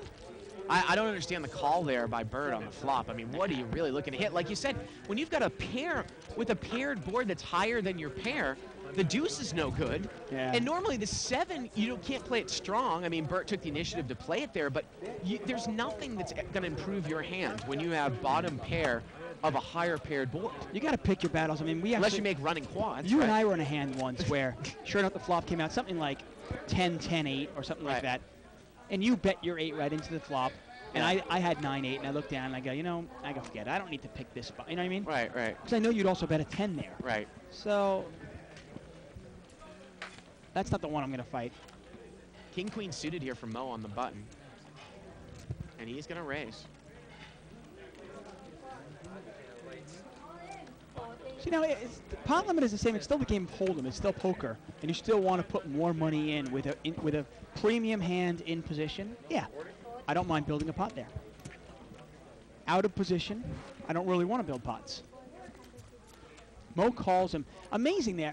Well, Mo raised. Yeah, and Bert called him heads up there. There's only one other player in there. Bert called him a small blind with 6-5 offsuit. Well, Lance has hit top pair. He gets checked over to Mo. Mo bets. See how Lance is going to do this. He's going to check raise. I was going to say, do you check raise here? Do you try to keep the pot small?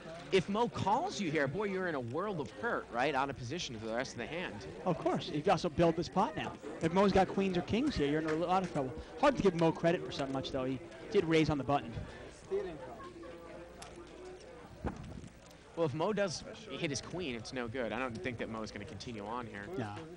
Mo needs, what does he need? A running straight cards, or running flush cards, or a king. He's not going to play, obviously. Yeah, it's funny, when a lot of the pros were kind of bemoaning the new scenario of tournaments, and let's get to a chip count right now. Get back to it in a second. Well, anyways, yeah. Or not. Yeah. Anyway, a lot of the pros were saying that, all these beginners were just moving all in. Right. And there's chip count. So almost 17,000 on the table here. Lance still at the most, 4,000. Elvis still at least, only a 750. Let's see how they're doing. Yeah, Garland's up the most, 850. Wow. Yeah. Nice job there for Garland. Amir down 1,200. Keep track of this all night. Anyway, what I was saying was a lot of the pros, obviously, they want to play post flop. That's what most of them think that's their strength, right?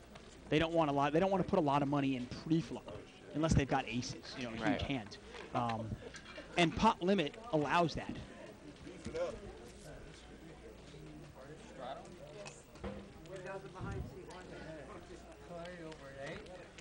Straddled pot here by Elvis in seat 5. And Mo is actually rebuying for 2,000 more. Really? Now, I-Man is called here. He's limped in with ace deuce, and Elvis is in there in the straddle spot. He checks it with 6-7. Here we go to the flop. Jack 9-4 misses both players. If I-Man continues here, he should take it down. Then it goes check, check. Turns a 9. And at this point, do you think your ace high is good? Might you put a little money in there? Check, check again. River's a queen. Ace high is still good. Yeah. And Elvis, I don't think Elvis is going to throw any money in there. He's going to give up with a 7 high. No, he's going to bet. No, he's not. Now he gives it up. Yeah. And ace high wins it. I've actually I know you and I were looking at our 2006 World Series of Poker schedule, kind of like highlighting the events we wanted to play. And I've already kind of circled a bunch of events like June 28th, Pot Limit Hold'em 1500. Then there's another one here, July 11th, Pot Limit Hold'em 2000. I really want to play those Pot Limit events. July 6th, Pot Limit 5000. So I'm excited. Button moves over here to seat 3. The best thing is that I should say I don't know. Yeah, I'm not too kind. Yeah, I'm not too kind. Limped around here. Do you make any of that? Not at my cousin. Oh, yeah, your cousin has it. 4-way action here. So it's a $40 pot. Again, 5-10 on the lines. Ace-6 jack here. Bert and Iman both have top pair. Yeah, Bert's kickers is going to play Iman's in kicker trouble here. Not really the flop you're looking for with ace-3 of clubs, is it?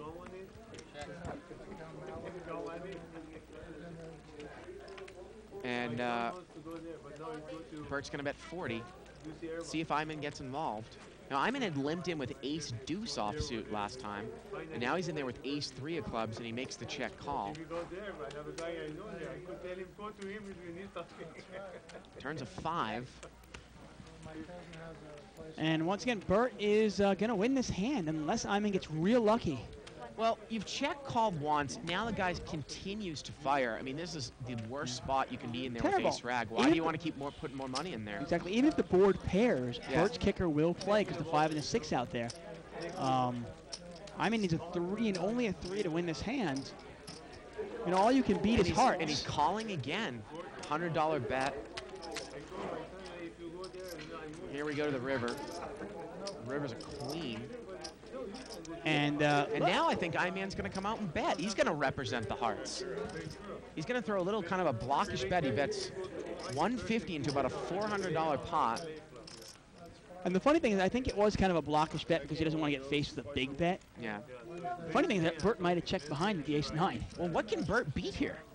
I mean, Yeah, if you look at the other I'm way around. you're right. surprised, like, he might make this call. I don't know. I mean, we'll see. Right, You you look can't- at the flop. Yeah, now you can't beat hearts and you really can't beat an ace. He might either. not be able to be queen jack for some reason if the guy was stubborn, but Bert does make the call.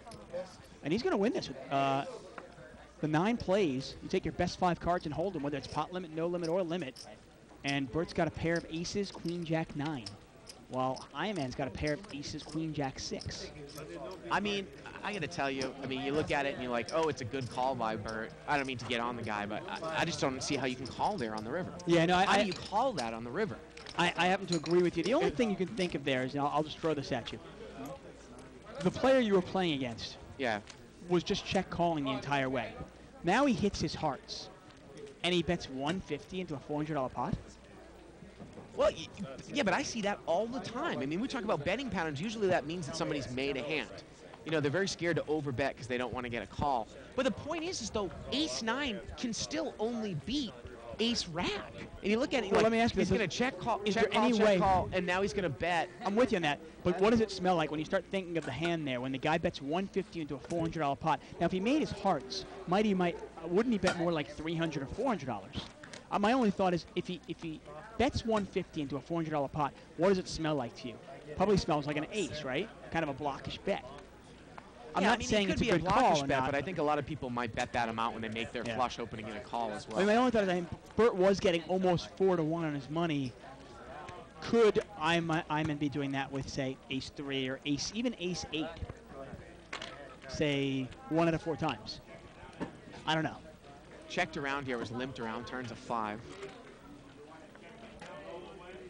Looks like Elvis has got the best hand here with queen deuce, and he's going to come out and throw out a bet from early position here on the turn. I mean, I happen to agree with you to the point. I mean, obviously, you can't look at a result and then Yeah. say, well, that was a good call because he was right. No, obviously not. Did you give me a diamond? More often than not, if a guy bets in the river there, you're going to lose with ace-9. Right. Look at this, Mo calls with pocket 8s, and the river's a 7. Now, does Mo think that his hand's going to play in showdown? I think he does. But Elvis is going to win here with the queen. Yeah.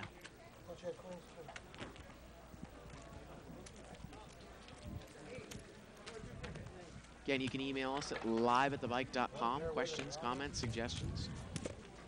become a friend of ours over at MySpace, myspace.com/liveatthebike. You can also check me out, myspace.com/liveatthebike. Bart, Live at the bike, Bart. I don't have one. Yeah. I'm gonna start one, I think. I don't even know. Like I said, I'm not really a good I'm not really a good internet person. I'm not. I just sit in front of the computer all day and playing around with it. Live straddle here by Amir. Now Lance has got ace jack offsuit over there. Open limp here by Bert. 8-9 of clubs. And Lance is thinking this through here. Does he want to raise or does he just want to call? This was a straddled pot, so suddenly you can make it a lot more, and he can. And sure enough, yeah. Yeah, he's going to make it 95 here. Calls the 20 and then raises it 75 more, which is the max. And you imagine he's just going to take this down straight out. Yeah, I mean, is Bert going to get involved here with this suited connector out of position? Well, that's see, heads up, out of position. You kind of got to look at the check marks, when to play a suited connector, you know?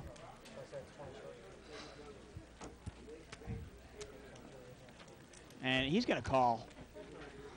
And, you know, it's funny. I know he's being somewhat tutored by Mo, and I don't think Mo would teach him this.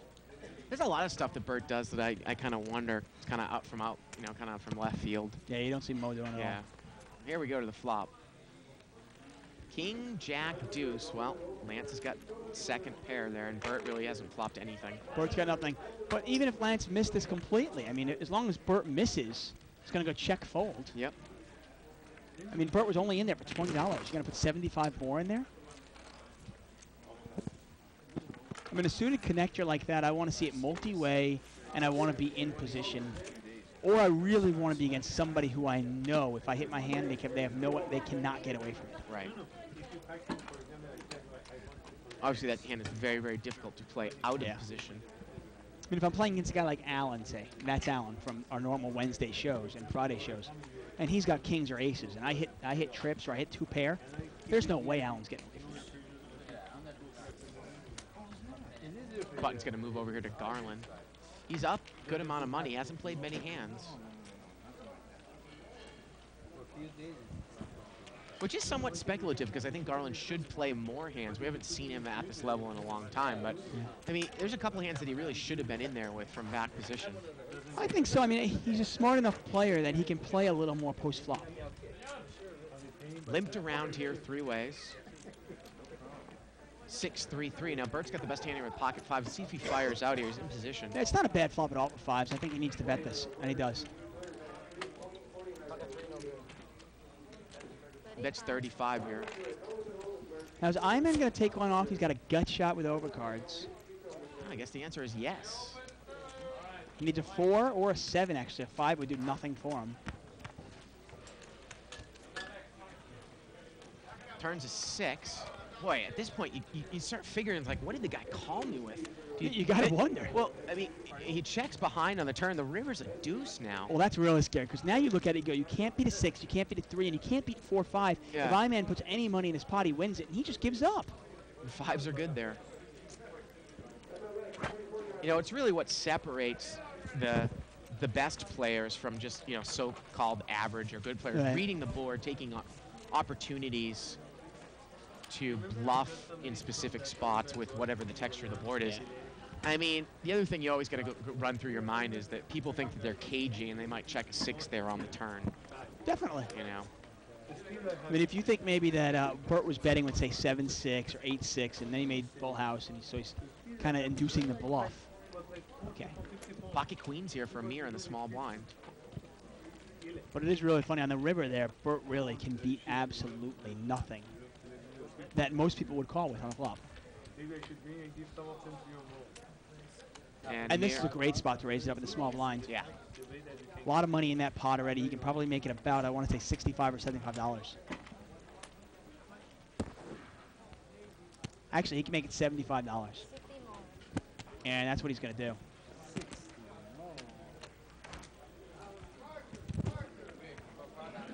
But even here you see this, and Mo's going to call this, and even here you see, like in normal 5-10 game, somebody has queens after 7 limpers. Oftentimes they'll make it 150, right, 130, and they'll really take it down and really charge somebody. Here you can only make it 70. So Mo's called here with the ace-jack offsuit. Elvis is also called with 10-8 of hearts. Come on, dealer, give me some love. And we'll see this 3 ways. The pot's about $225. Well, And Elvis there- flops a flush draw, and Amir's got top set. Yeah, and what is Amir going to do?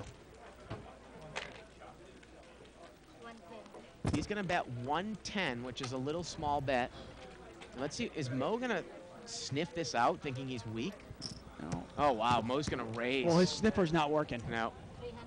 So a bet and a raise here, and Elvis has just kind of got a dry flush draw. He is in position, but See, that's the only problem with this. If you look at the hand and you go, well, the first guy could have nothing.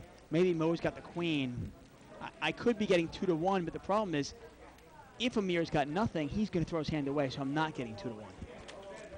you also do have to worry about Amir if he does have something like in this case coming back over the top, which I assume he Yeah. would if Elvis calls here in between. I mean, the only way you're really going to get a true 2-1 on this is if, one player's got kings, the other guy's got ace-queen, and no hearts are involved. And he Mo- calls, and I Mo- assume that Amir is going to come back over the top. Oh, it's a no-brainer here. And that was a big raise. Now, the pot is probably close to about $800. Yeah, $1,000. He can call the 300 and then move all in. And that's what he's going to do. He's moving in. All in. And let's see how much more it is. Mo immediately folds, I think. Yeah, obviously. And now Elvis is in a spot where he doesn't have enough money to get away from it, does he? Yeah, he calls. Yeah, he has He's to. got about 400 bucks. 400 to call, maybe about a $1,200 pot. They're talking about running the river more than once, I think. He's getting about 3-1. It's about a $1,600 pot. He's got 400 in front of him. Oh, yeah. Well, once he puts a $300 call in there from Mo, there's no way you can get away. They're going to run it twice here, Dave. Okay. Put Mo's money. They're going to run it twice. If you can split So it. here we go to the turn. Well, that's not going to help him there. That's Elvis a pair, but no good. River's a jack. No Elvis good. needs a heart without the board pairing for Amir. You got a set. And you got a heart. Turns a deuce. Still Elvis needs a heart. Needs a heart. Not Does gonna not happen. get there, and Amir takes it all. Set of queens there, and Amir takes down what is about a $1,600. $1,600 pot. Yeah. Nice size pot for a 5-10 game.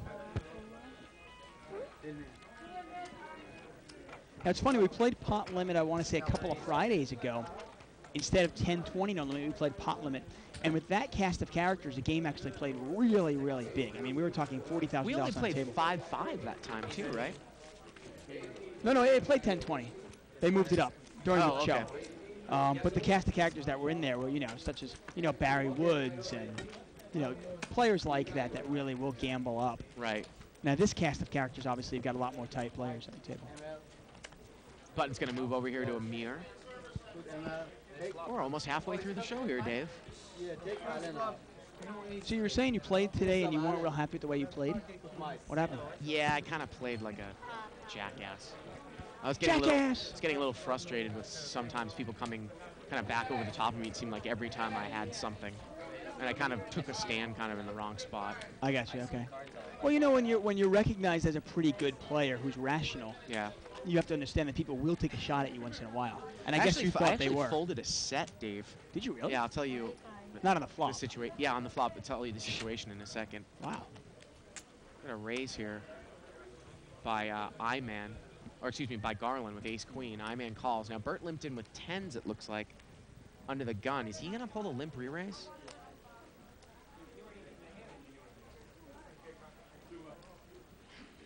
And it looks like he is.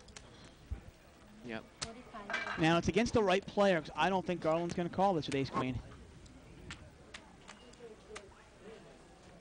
Position doesn't mean that much, but now that Bird is really representing a pretty big pair.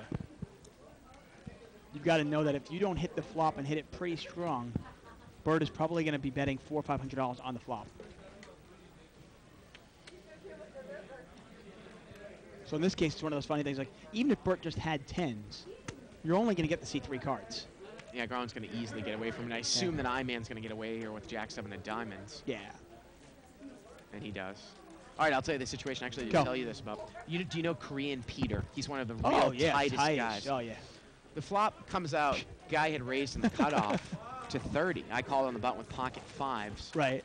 Got called 5 ways, so it's about 4 ways. About $120 pot. Flop came out 4, 5, 6, all clubs. Oh. Gets checked to me. I bet 120. Korean Peter check raises me to 275, or check raises me 275 more, and he only has 210 left. I did the math out. Obviously, it's an all-in case. and I was getting less than 2-1, and I was 98% sure that he had a flush, that he wouldn't do that with anything else. And people show were like, you? wow, how the hell did he? He showed me one card. He showed me the 7 of clubs, which I assume means he had a Wow. flush with the 7 of clubs.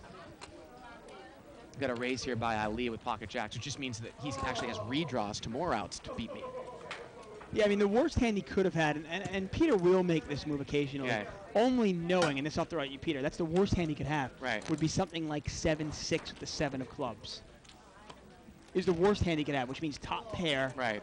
with the straight flush draw, open-ended straight flush draw, which, by the way, you're not much of a favorite on there anyway, Right. even with a set. 10-5-5 here on the flop. And look at Bert. He's going to take a shot at it. Remember, Ali was the pre-flop raiser. He bets 40, and Ali here is going to raise. He's going to mini raise it. This is, again, much, much less than what the pot is. Bert bets 40 into a pot that's about 150 with ace-8. What does that accomplish? That does nothing but protect Ollie's hand, and Ollie should thank him. Garland folds. I don't necessarily know if Garland was going to get involved. And Bert calls. I mean, What? Ali mini raised it, and Bert is called here with ace-8. The turn's a deuce. What does Bert want to hit? An ace, I guess? Check, check. I think Ali might be scared that he has a 5, and the river's a 6. Is Bert going to bluff at it? Nope. Ah, that is real strange. And Ollie's one of those players, I mean, you're not really scared about playing against him because he won't really punish you on the river. He'll let you get Right. free showdowns, plays like that. So when I did the math out, like I said, Right. he check raised at 275 more, and he had 210 left, which meant all the money was going in. So I figured that I basically had to commit $485 to win a pot that was 870. Those were my odds. Yeah, I was no- getting less than 2-1. I had a set of 5s. I mean, I guess if there's ever a time to lay down a set, that's one of them. That was not one that I was really crying over. I think Right. that was the right way down. Yeah, I mean, Yeah. that's the worst hand Peter's going to have is like Yeah. 7-6 to 7 of clubs. He easily I could have think had he might have had a straight. I think he also could have had 7-8 with the 7 of clubs. He could have had that. Those are the hands you probably gotta fear, obviously. I mean, I was actually kind of wondering why he didn't just check raise all in. Why check raise 275? because he wanted to call. And then obviously. yeah, leave 200 left. Maybe, maybe he was trying to get me to get priced in with the ace of clubs or something like that. Yeah, I mean, the only thing I'm thinking, I Because mean, if he has a flush already and he has the 7 of clubs, Dave, well, you want the ace of clubs to call, even though the ace of clubs thinks he's got the right price because he doesn't, because 2 of his outs are dead. exactly. You know. It's funny against a guy like Peter. Now, Peter, he's a smart guy. Obviously, he's very, very tight. Right. Now, he knows you know that about him. Right. And he also knows that you're a pretty good player. So if there was ever a time that he was going to make a strong semi-bluff with a real strong hand, Yeah. it would be against you. But, like I said, that's the worst hand he could have. It'd be 7-6 to 7 of clubs. Good chance he has ace-7 of clubs. Good chance he has king-7. I mean, a lot of different hands he could have there. Obviously not a bad spot to lay it down. Limped around here. 5-way action. Actually, I'm Fine. going to post that in the Pokulator because I want to see about. Yeah. I mean, usually it's about a little under 60-40 with if you've got a full house and you know a guy has a flush with 2 cards to come. Him, of course, having the 7 of clubs in his hand changes a lot because he's got redraws. In which case you need a little under 2-1, but in that spot, I guess you can always say that there was a chance he didn't have that. I would have to be, say, 95% sure that he had a flush, but I was 95% sure that he had a flush. Right.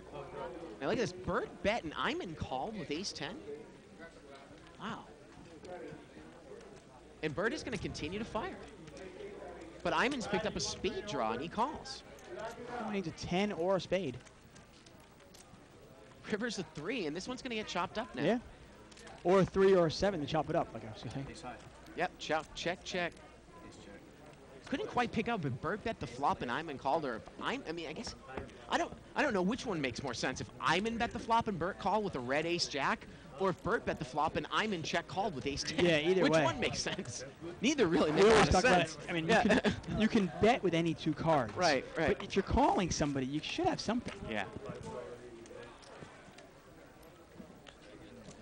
Of course, you can always check out the Pokulator over at liveatthebike.com. Type in your poker Hands. equations, calculations, and such. Bada bing, bada boom. I'm going to do that right now. I meant to do that before the show. Button moves over here to Ali. Yeah, the best hand. No, I And we got a bunch of limpers. And it's going to get checked around. We're going to see this one 5 ways, $50 pot to the flop. Ace, deuce, 9 here with a couple of hearts. Nobody has an ace. I think their best hand is pocket threes, Dave. Pocket threes for Iman. How does he know? Yeah. Jesus. Absolutely amazing. You got 8 different cards out there on the left-hand side of the screen, and none match the board. Yeah, and you'd think that somebody would And have something. still none match the board. I mean, this is unbelievable. Checked around. And the river's a 4, and Lance backs into a pair of 4s. But Iman's going to bet it. And now Iman's going to bet. And I still don't even know if Lance can call here. I mean, his kicker would never play.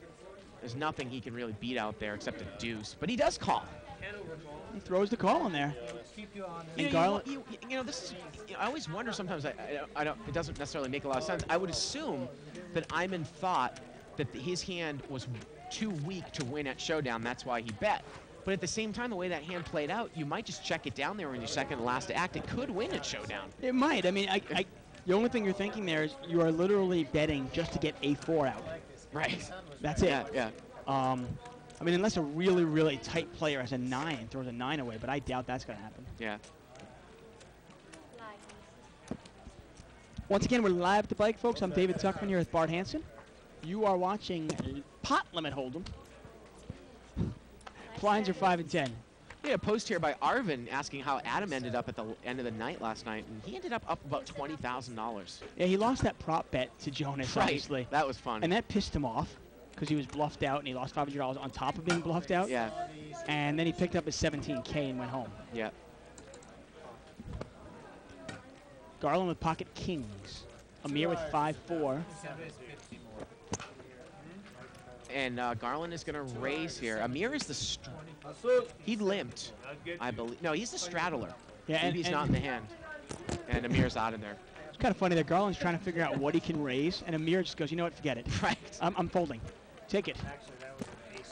But again, Dave, like if you've got a flush or a straight, and you have a set on the flop, with 2 cards to come, it's what is it, about 38-62, right? Not even. I don't think it's that bad because I've been in that spot where I actually had open-ended straight draw plus the flush draw. Yeah. And which means you have 15 outs Right. against a set, so there are redraws there. And I want to say it's like 57-43. No, but I'm saying if you've got a set to fill up by the river, the chances of filling up I think are about somewhere between, was it 35 and 40%. I don't even think it's that good. Oh, you think it's like you have 7 7 outs and then 10 7 outs. outs and then 10 outs. So it's a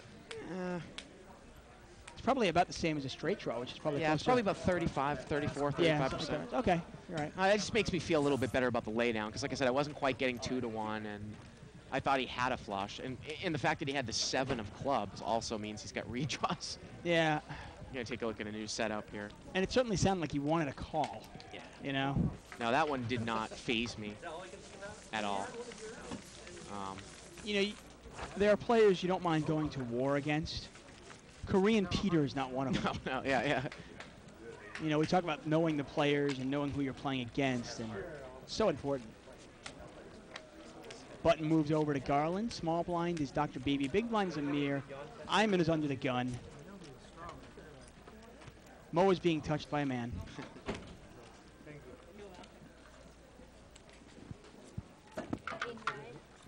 Does Mo ever play poker without getting a massage? I think he seems gets like one a night, doesn't he? always gets a massage. Yeah, the funny, interesting loves thing about it. that hand is he's almost better off not having a flush with the 7 of clubs. I don't want to confuse everybody out there. Pocket jacks over here for. He's almost better off not having a flush? We got a $50 raise here by You confused me. Ali. So I'm sure you're Confusing confused myself. everybody else. I'm trying to work it through my head.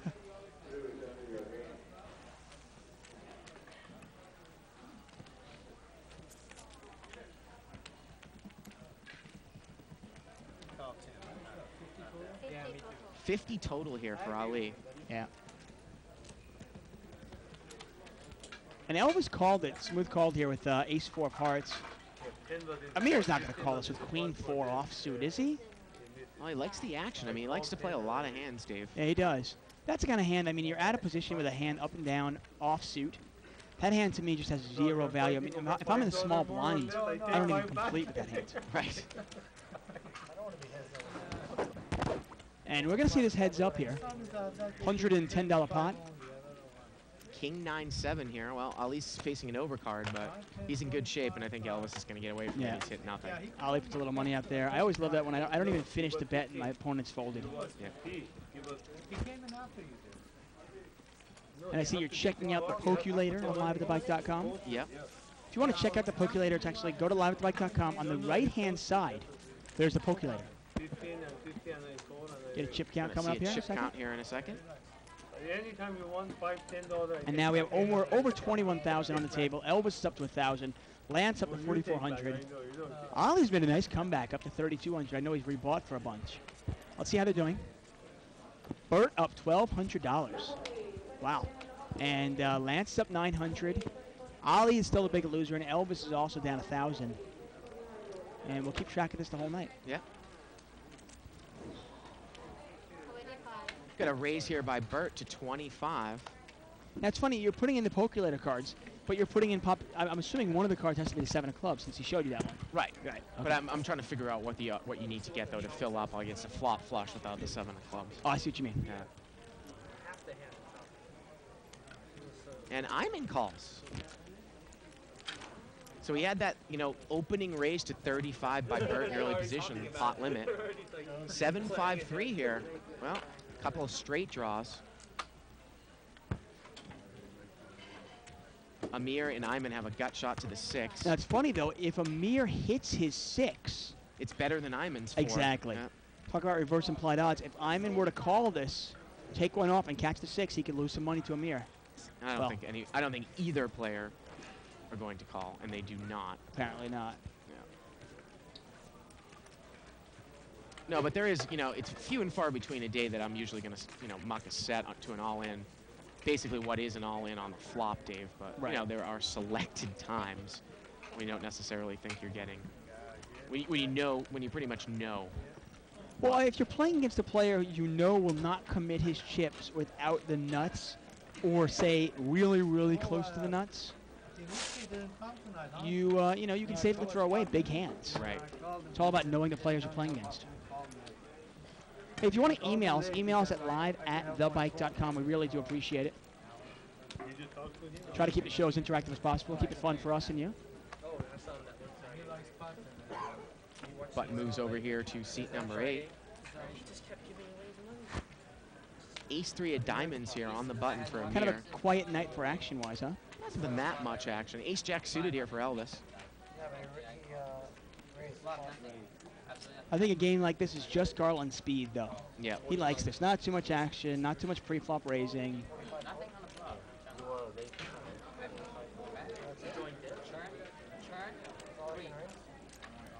So Elvis has raised it up here with the Ace-Jack of hearts. And is Amir going to get involved with the Ace-3 of diamonds? Yes, he is. He is going to get involved. And you wonder, though, again, if he flops an ace, is he going to get that involved? Yeah, That's we'll the see. question.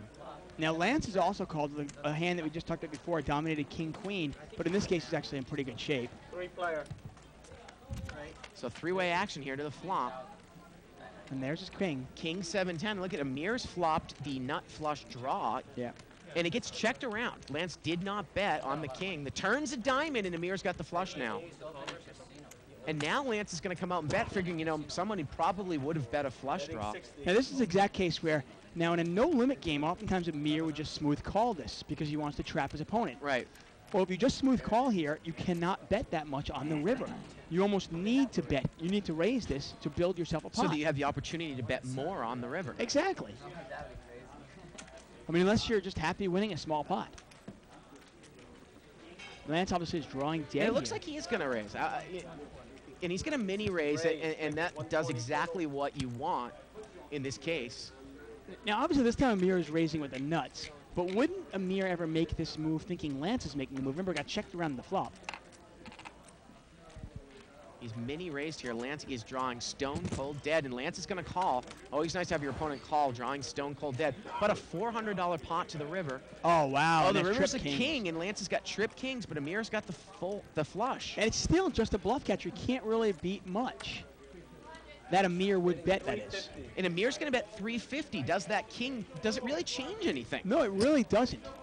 I mean, if your opponent, remember, what do you think Amir was raising with? Right. If he was raising with ace-king, you can't beat that. If he was raising with a flush, you still can't beat And that. we talk about the pattern of betting on the river. Would Amir check a king on the flop? Maybe, and then raise the turn as a move. Would he bet the river after this guy called with something like king jack, which is basically the only thing you could beat, king jack or king 9. You can't beat king 10. You chop with king queen. You don't beat ace king. You don't beat a flush, right? I mean, I'm trying to think of a draw out there, like, let's say he had a straight draw and he picked up the flush draw with the ace of diamonds or something.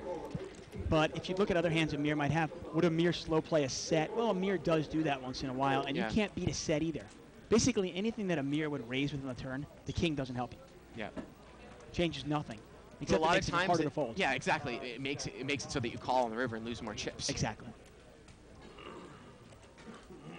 $350 bet here into about a $400 pot. I mean, if anything, it actually makes it less likely that Amir also has a king. And in that case, you almost have to put him on a flush or a set, Right. which you can't beat. And like I said, again, I wonder, would Amir really bet here with king jack or king 9? And he'd probably be happy to. Well, I don't know. Trip kings, he might. Well, The guy checks it to me. he's trying to manufacture a hand that he can beat ace 10 with the ace of diamonds, he says. Well, there you go. That would be the only kind of hand Amir might play that way. And Amir does make moves once in a while. Would he make a move like that? Yeah, he might. Or a bluff, he says. What is it, flush or a bluff?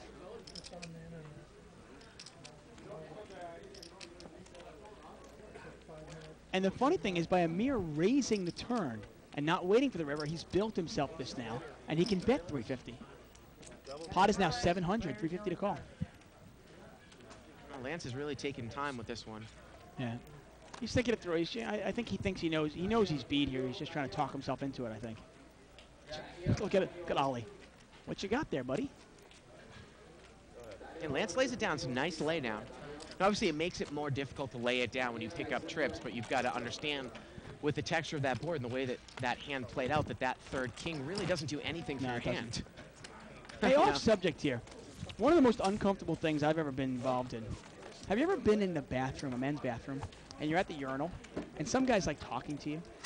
But not only talking to you, like he's like looking at you too. And you just want to kind of like look over and you go, dude, can I just pee? Let me pee and finish. Why? Is that what happened? No, it just happens once in a while. You're Just- peeing just next all to a suddenly buddy. popped into your head. And they start talking. Well, the way Ollie kind of peered over and looked Oh, I over, see. I was like, Ollie was like looking over at his peeper or something. You just wonder sometimes.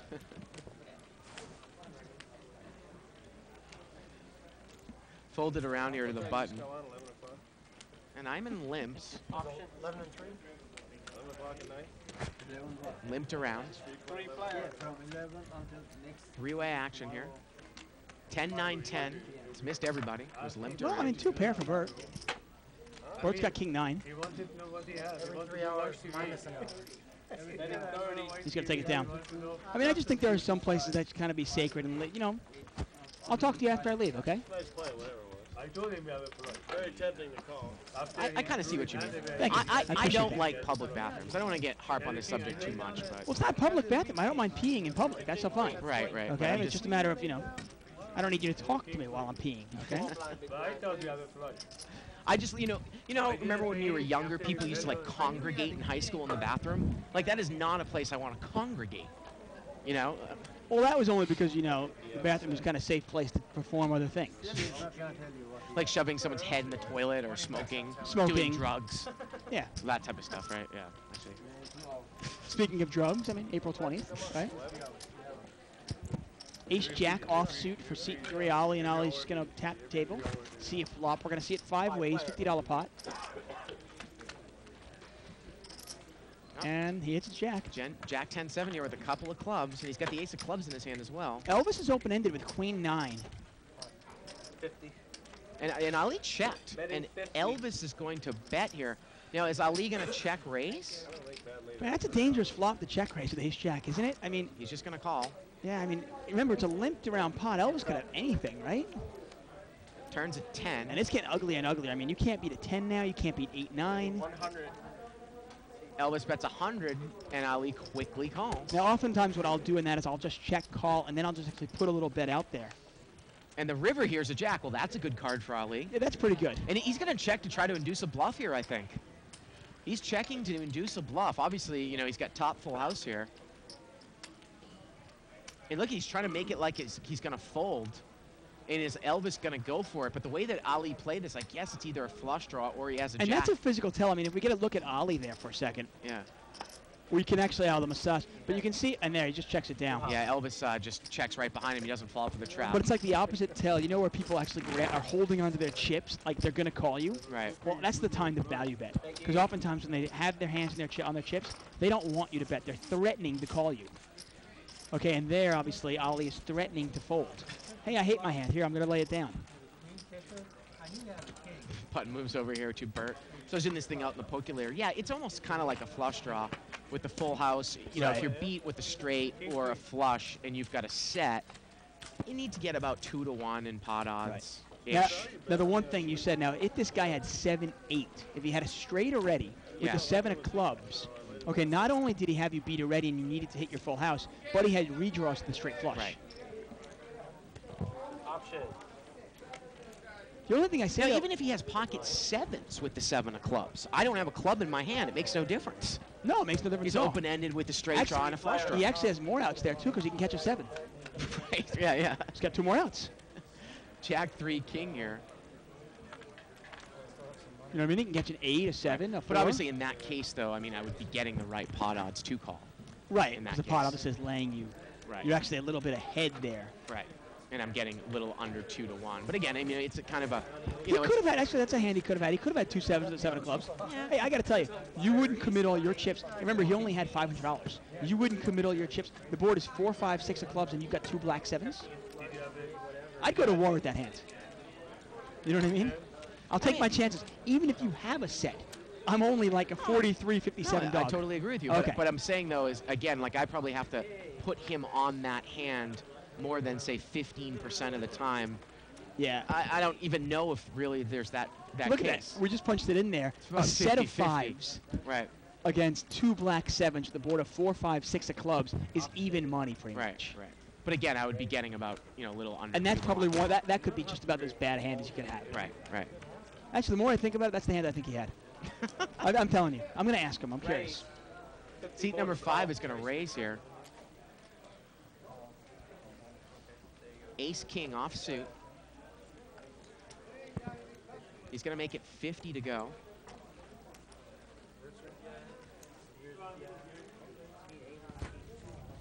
Seat number 8 and seat number 2 call. Here we go to the flop. Jack 6-8 with a couple of clubs. Well, Elvis has missed with the Ace King, but no one else has hit anything. No. And he can follow through here. Yeah, Bert's got a gut shot here. Needs a 10. Everybody checks. Turns a 5. Well, Bert's now got double gutter. He needs a 7 or a 10. Ace King is still out in front. See if Bert identifies the double gutter. Yeah, Amir's got a gut shot, but it's garbage because a 7 comes. Bert's got the higher one. Yeah, and Amir's going to bet 200 here. Well, figures, hey, nobody wants the pot. I'll take it. And with that initiative, probably going to get, see if Bert lays the hand down. That's sometimes the problem with raising with Ace King out of position. If you're not going to follow through on the flop, well, now you just give the pot away. And Amir takes it down. Nice play by him.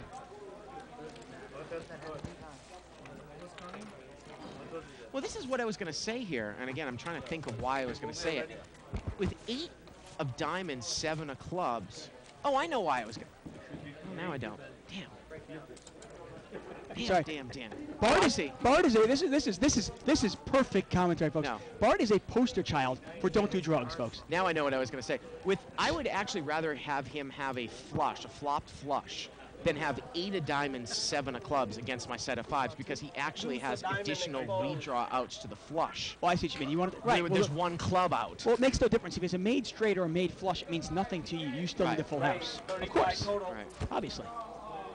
Yes, you'd rather him, in that case, you would rather him actually have ace 7 of clubs. Right. No, I'm sorry. You'd rather him actually have, well, it doesn't make, once he has the 7 of clubs, it doesn't make a difference because he still has redraws. What the 7 of clubs is the no-brainer. Ace 7 of clubs or 8-7 with that is the same difference. Because he's got the same redraws. Button's going to move over to seat 5. Sorry to confuse everybody. It's not a problem. But I'm looking at the stat there. At that, you're a 2-to-1 dog. Right. What was the pot wasn't letting you 2-to-1? Live straddle. No, it wasn't. Okay. Button's going to move over here to seat 5, and then we're going to see a live straddle here by Amir. Like I said, it was about, I needed to commit about $485 in chips, and the pot was about $870. Now, if you Okay. factor in, like I said, again, if you kind of do that structured hand analysis and you say, well, what are the chances he's got pocket 7s? What percentage of chance does he have to have pocket 7s for me to call? Yeah, pocket 7, 7-6, the 7 of clubs. Right. Then 8-7, and then a flush or straight. Right. It's pretty close. Yeah, it really is close. Limp, limp, limp, and Elvis is going to raise. He's going to make it 95 here on the button. Yeah, our concept here at Live at the Bank is quite simple. You get your cards and you put them in the window. Right. He's got ace 8 offsuit. He might be steaming a little bit. Garland quickly folds the ace 10. And Bird is going to quickly call with jack 10 offsuit out of position. Now, the problem with Bert's hand is not, Bert has plenty of money to make this call. It's not gonna matter. But Lance doesn't. Right. I mean, Elvis doesn't, I'm sorry. If you hit your hand, you're not going to win that much. I mean, I want to say Elvis only has like $500. 5 or 600. Yeah, 5 or 600. 3, 4, 6. Well, Bert misses. Elvis misses. We'll see if Elvis commits here. Look at Elvis is doing the Dimitri's, rubbing his nipples. And Elvis is going to bet the pot here when it gets checked to him. He's going to bet the pot and he's going to take it down. And once again, Bird is calling with hands pre-flop that he just really shouldn't. Right. He does not have the implied odds to go for that. And when you're thinking about implied odds, you've got to look at your stack size, you've got to look at your opponent's stack size, and you also have to think of what are the chances I get paid off if I hit my hands. Only hand I hit was against you. Email here from Rodder. He says, could you give out a shout out to my friend Cordy B? Well, thanks, Rodder, because I don't think we've ever gotten an email for him. That's why I did it. There you go. Yeah. More importantly, can you say the name? Right. You weren't playing any. Button's going to move over here to seat 6. Garland, who has been remarkably quiet tonight, but he's up. Ali's going to limp in with ace-queen offsuit. Limp, limp. And we're going to see 5-way action here. $50 pot to the flop. Interesting email here from Noble that I want to get to in a minute or two. Ace 4-5 here, and Lance has flopped a wheel in seat 4. Oh, and Ollie is just cold deck tonight because he's got top pair with the queen of spades. Pretty big hand for Ollie in the sense that he's also got redraw if it comes running spades. And he's in really bad shape. Ali bets 50. Let's see if Lance is going to raise here, build himself a pot. There are 2 spades out there.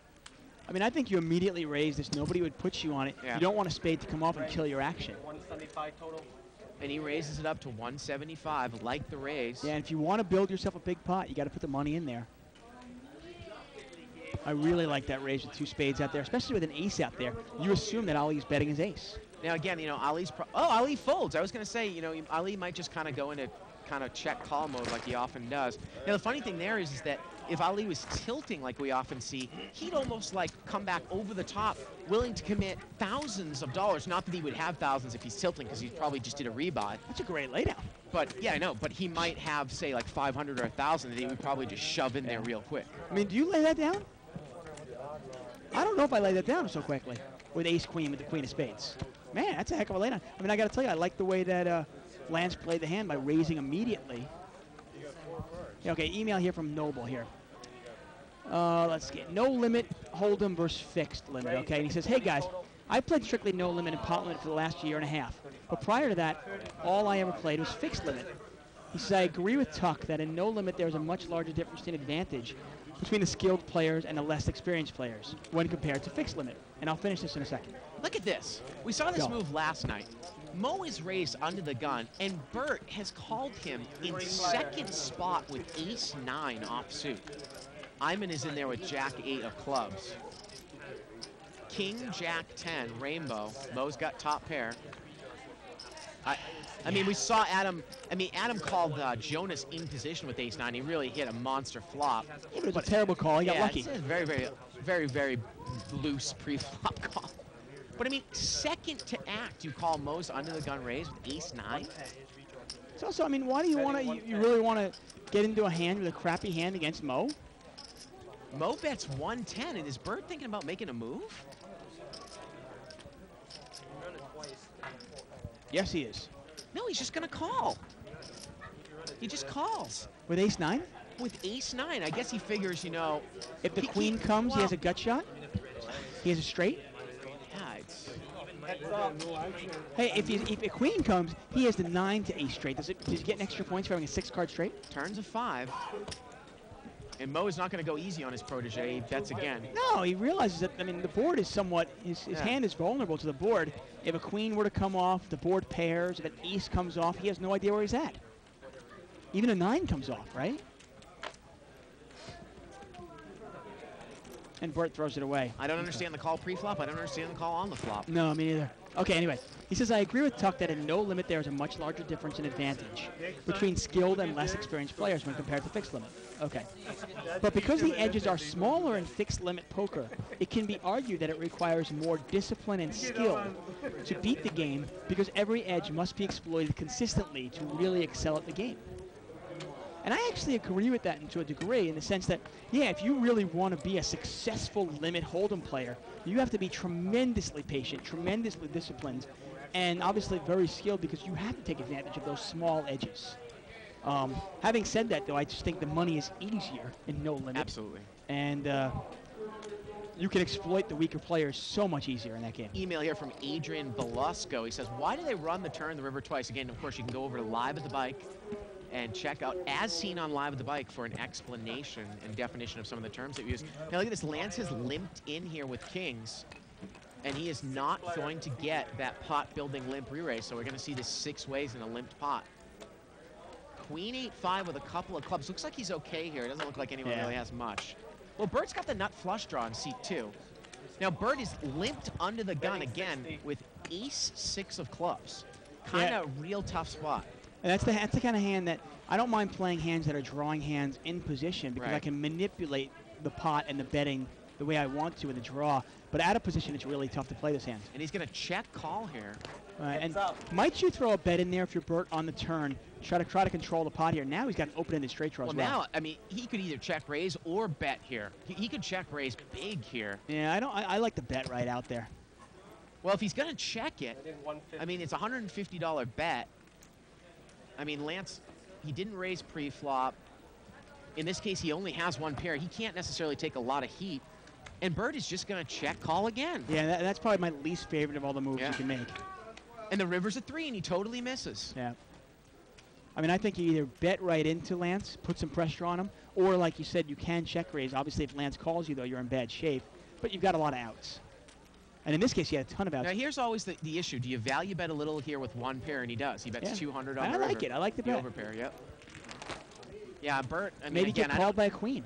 you know, I don't want to get on Bert personally, but I know he's trying to improve his game. He's learning the game from Mo, but he kind of just played 2 hands about as bad as you could play them with the Yeah. ace-9 and the ace-6 of clubs. And it all started pre-flop by getting Yeah. himself in a position where he was Right. there.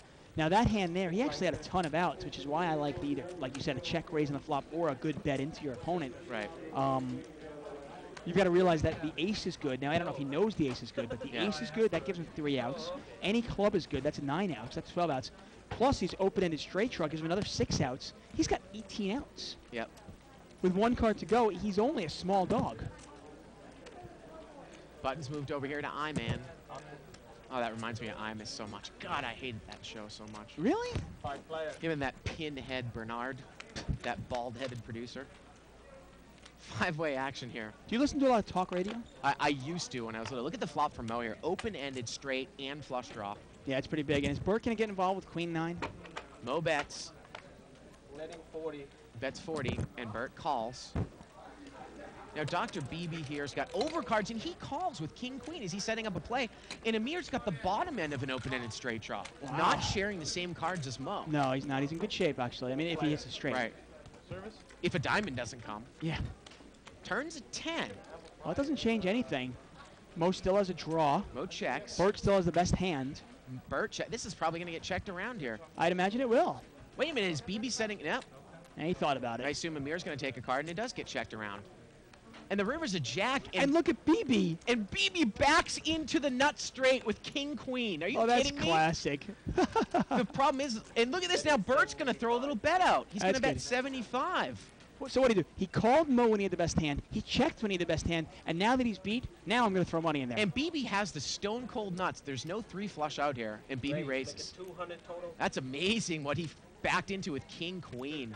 Wow. And is Bert going to pay him off No, here? this is an easy laydown. Okay. And he throws it away. Wow. What an amazing run there. And I got to tell you, by Mo throws in a little $40 bet on the flop, and he sees the turn and the river for that price. Yep. On his huge draw, and he just missed. Not much you could do. Those are the kind of hands. The other day, I had limped in with deuce 5 of spades in the cutoff seat. I thought the button was going to throw his hand away, and sure enough, he did. So I had the button, I had position. Flop comes out 3, 4, king with 2 spades. Get to this in another second here because we got a chip count. Well, mine's over. There you go. $20,000 on the table here. And let's take a look at the differences. Lance is up 900. Garland's up 800. And Elvis is the big loser here, down 1,100. Yeah. Ollie's made a little bit of a comeback in the beginning there. Hey, it's something I've learned to deal with. 4-player. My thought being interrupted by chip counts. Seems to Yeah, happen yeah, all the whatever. time. It's the last damn story I remember starting here. 5-5-4 here. Amir's got trips. Yeah, he's going to bet right into the trips. Yeah, I like it. Betting 40. Well, you'll see people betting their hands more often in pot limit because you can't make up all these bets. Right. And he takes it down. Again, in pot limit, we always talk about we like to build the pot no limit when you really make the nuts on the turn in position, whether you fill up or, make something that you know is the best hand. But in pot limit, even more of a reason to bet. Like, say you make the nut straight. I see so many people no limit try to check that in the turn so that someone can catch the bottom end of it. But in pot limit, you got to build the pot up so you can make money. It's funny. I'm going to reserve judgment for a couple of weeks. I want to watch this for at least a month or so before I start making too many judgments. But from first impressions, I will say, as far as tournaments go, I think my favorite is definitely going to be pot limit hold'em, just because I like to see a lot of flops, and that enables you to see flops where people can't go all in. But you don't really see that many players go all in a cash no limit game. Right. And I think because it's pot limit, it kind of cures a lot of the bad players' mistakes, like slow playing, like what to bet, how much to bet, things like that. I'm thinking in live play, cash games, no limit is the way to go. But tournaments, pot limit. Amir's raised here with ace. Well, you're also giving credit to the players that they identify the fact that they need to build a pot. I don't necessarily know if a lot of these guys really know the proper strategies behind playing pot limit. No, of course, I understand what you're saying, but I mean, in the sense that there's not that thought. Like, you go, okay, what can I bet? You can bet 45 or less. Okay, I'll bet 45. It just doesn't give that many information. Amir raised with ace-queen here, and he's hit the ace. Now, is Elvis going to get involved with ace-rag? Amir's going to bet 110. Well, Elvis lost all his money with king-queen. Let's see if he learned his lesson. Now, Bert, he's got middle pair. I mean, by Bert calling here, Elvis should really get off the hook. Well, he should fold anyways, but he really can't overcall. Why is Bert calling? I don't know. I mean, I can understand, hey, if the flop is, say, king, jack, 9, and you got some sort of backdoor draw or a gut shot with your pair, okay, you can call, but... Yeah, and there you go. Elvis releases it. Well, good laydown by Elvis. Yeah. I'm just not quite sure what Bert's doing here. Turns a 4. Doesn't change anything. No, it doesn't. Actually, well, it makes Amir's hand stronger now because a 10 is no good for He Bert. checked it, and Bert checked right behind him, and the river's a 9. I think Amir was maybe trying to make a move there on the turn. Yeah, and he's going to put a little value bet in here, and he might get paid off by Bert now. Well, now he's played it in such a confusing way, but remember, Bert can't beat queens or kings here. Yeah, and when that board paired with the 4 there, Bert was actually drawing dead. He only needed a jack only would have won that pot. He can't beat kings, queens. He can't beat king jack or queen jack. Yeah. There's a lot of real jacks he can't beat either. Well, and he's going to pay it off. He would chop it up with king jack or queen jack. Oh, you're right. The ace is up there. You're right. I thought the 9 played. Right. Yeah. Yeah. When the 4 paired there, obviously the. Finally hit an ace. You don't really want to be putting money in hoping chop, do you? It's not winning poker. Yeah. That's like John Borhaus, killer poker. Put your money in to chop. button moves over here to seat 3. Thank you. Yeah, and Bert, you know, sometimes he plays really well. Today he's been doing a lot of calling, and I don't know any winning players that do a lot of calling.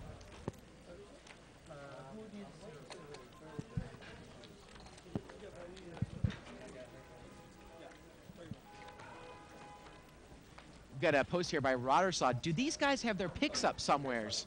I want to see if they are who I think they are. Well, yeah, head over to Live at the Bike. Yeah, go to liveatthebike.com. And You can click check on out, bios, bios. and there we for are. Our commentators, right? Isn't that what the heading is? Our commentators? Or you can just look at us right now. That works too. Yeah. Six flat. You can open your eyes, and yeah, there you go. 6-way action here, limped around. 8-6 deuce with a couple of spades. Now Elvis has got the highest flush draw here with King 9. Amir has top pair. Now you can see Elvis is actually favored against the field because he's got overcards to top pair with the flush draw. Amir bets 50 here. Yes, sir. And Elvis is going to Raise. check 100 raise. total. He's going to mini check raise. I don't think necessarily that Amir can continue here unless I guess you think Wow. that Elvis is just doing this with a high spade. We haven't really seen this from Elvis at all. No.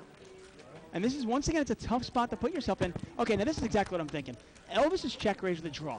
Heads up. The turn comes out, and he oh, Jesus. Oh, no. It didn't work for you, Tuckman. It's top pair. Basically, my whole thought is, okay, when he misses, what does he do? Well, Right. now it's clearly you bet. 265. He's going to bet 265 here. I mean, look at this. That's the one thing with pot limit is you don't even have to think of how much to bet. You can just go pot, and the dealer tells you how much it is.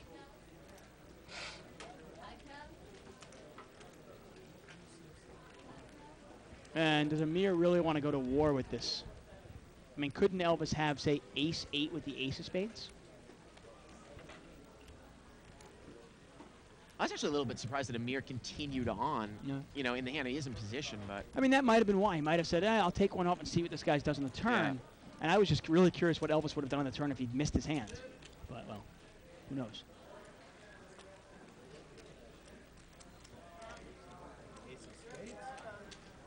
that's what he's trying to figure out. He said ace of spades.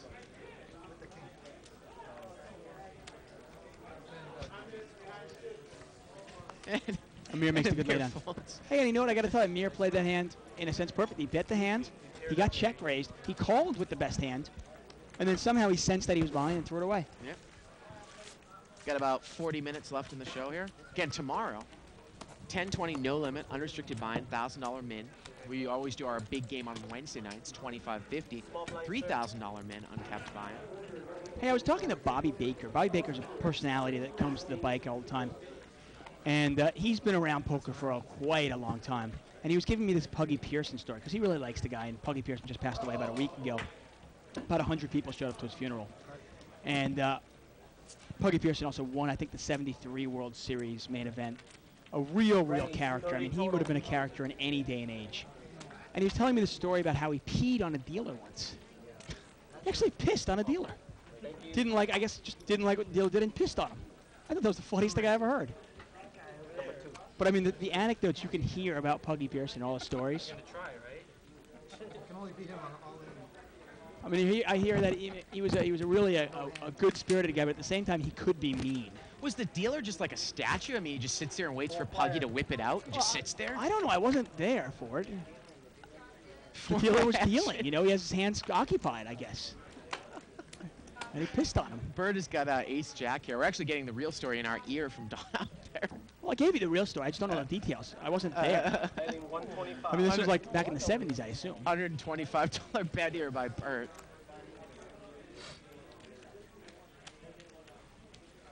Now Amir's got second pair. Again, I never really understand it. It's just kind of a cop-out why players are mean to dealers, as long as the dealers are doing their job, you know. Yeah. Now, is Amir making a move here? Oh, he's going to check call with second pair, no kicker, no backdoor draw whatsoever. No. And Bert really hasn't bet unless he has something. Turns a 9. And Amir's going to check, and Bert's going to check, And too. now Bert checks. I was going to say, Bert's bet weak ace kickers there on the turn, and the river's a king. And Amir might put a little bet out here now. And does the king scare you? Do you think maybe? No, No. Amir's not going to bet it.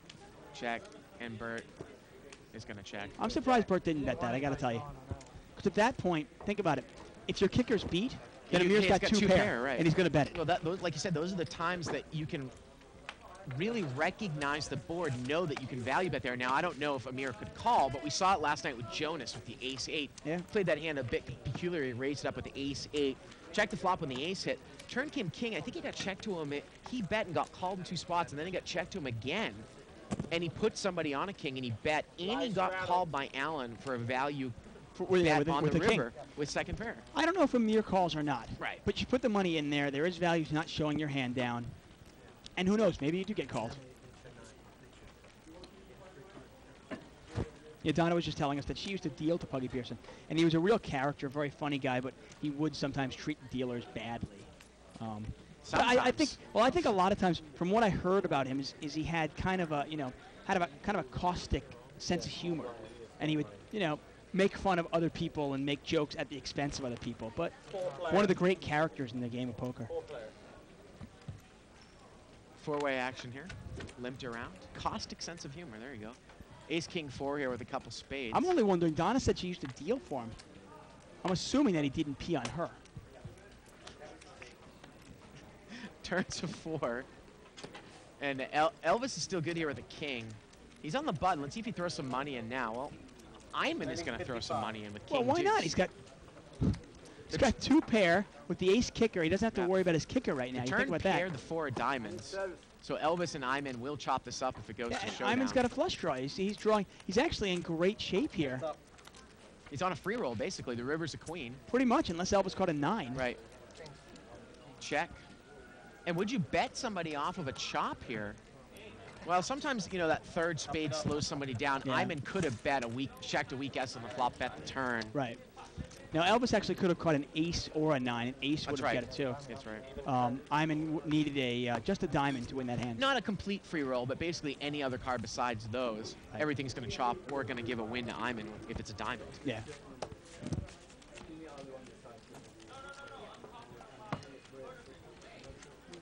And I got to tell you, if I'm dealing and some guy whips out his willy and starts peeing on me, You're going to get a there's little going bit to be upset. blows. Yeah. No. That's. You're going to pull Puggy's his like old western like suit shirt over his head. I'm going to pull Puggy's Puggy out.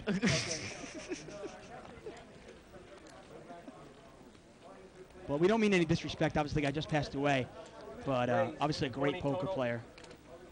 One of the guys who paved the road for us poker players today,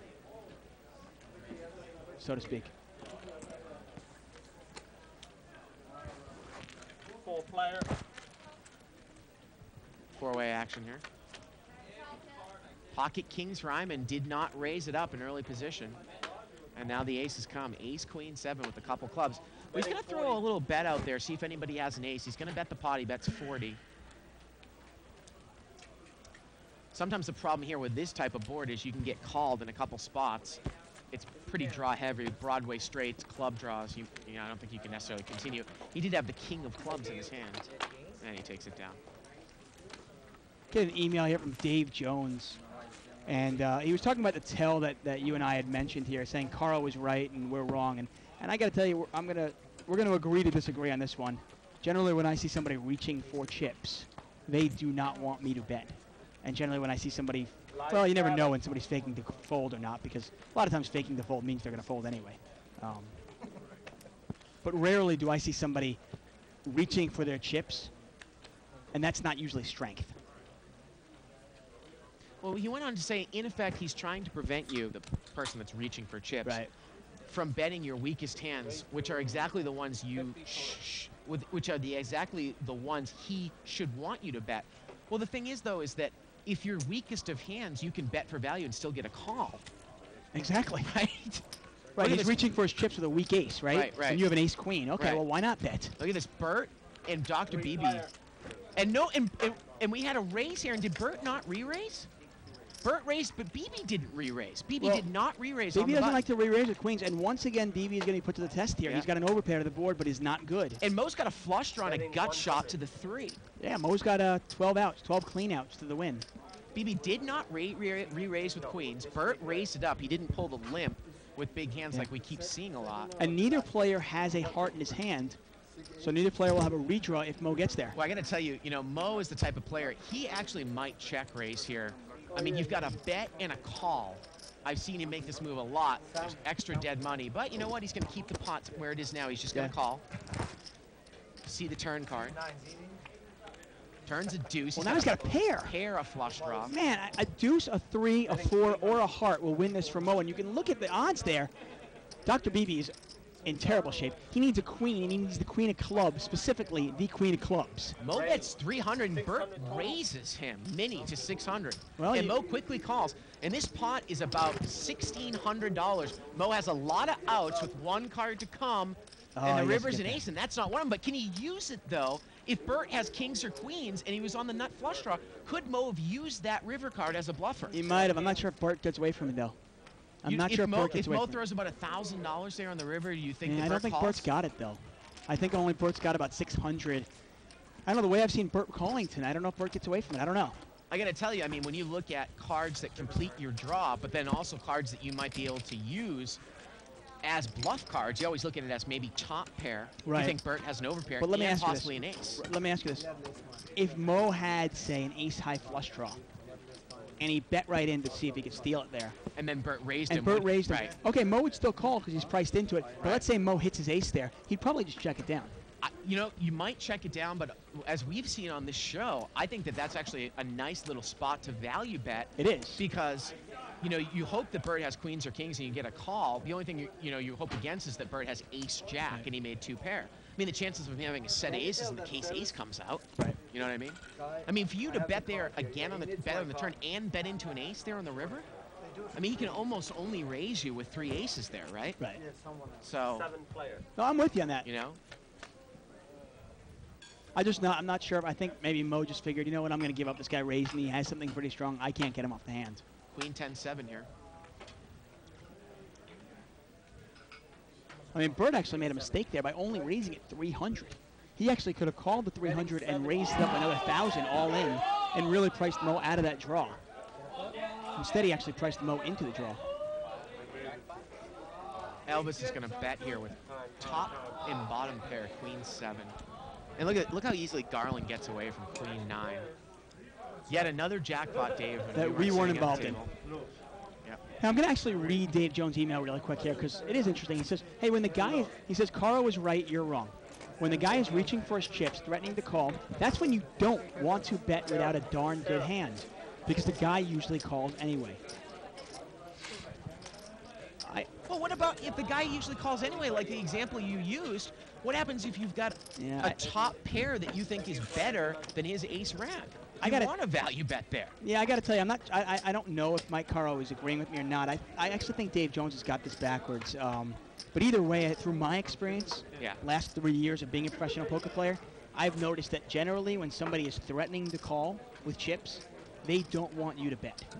It's all the opposite. Somebody acts strong, they're weak. Somebody acts weak, they're strong. Somebody's threatening to call, they don't want you to bet.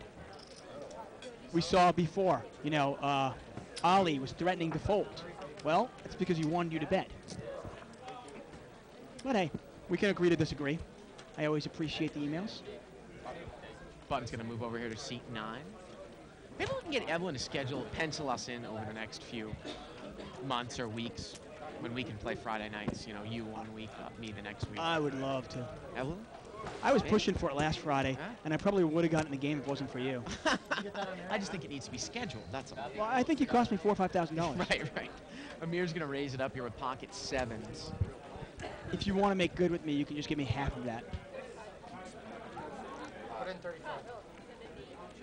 And actually, I'm at a point now where I don't necessarily care all that much, like I was about 3 or 4 months ago, if Mike is in the game. But you have to factor into the fact when Mike is in a Friday game, the game plays 2 or 3 times as big. I want Mike in the game. What, are you kidding me? You don't want Mike in the game? No, I do want Mike in the game. Oh, man. Mike drives the entire table crazy. Yeah. Makes the pots huge. And all you need to do is win one pot a whole night. And you can Now Bird is going to raise here out of the blind. He's got pocket sevens. Amir was the original raiser. Amir calls, and Mo is out of there with the little suited connector. And we're going to see a pot that's about 300 bucks here.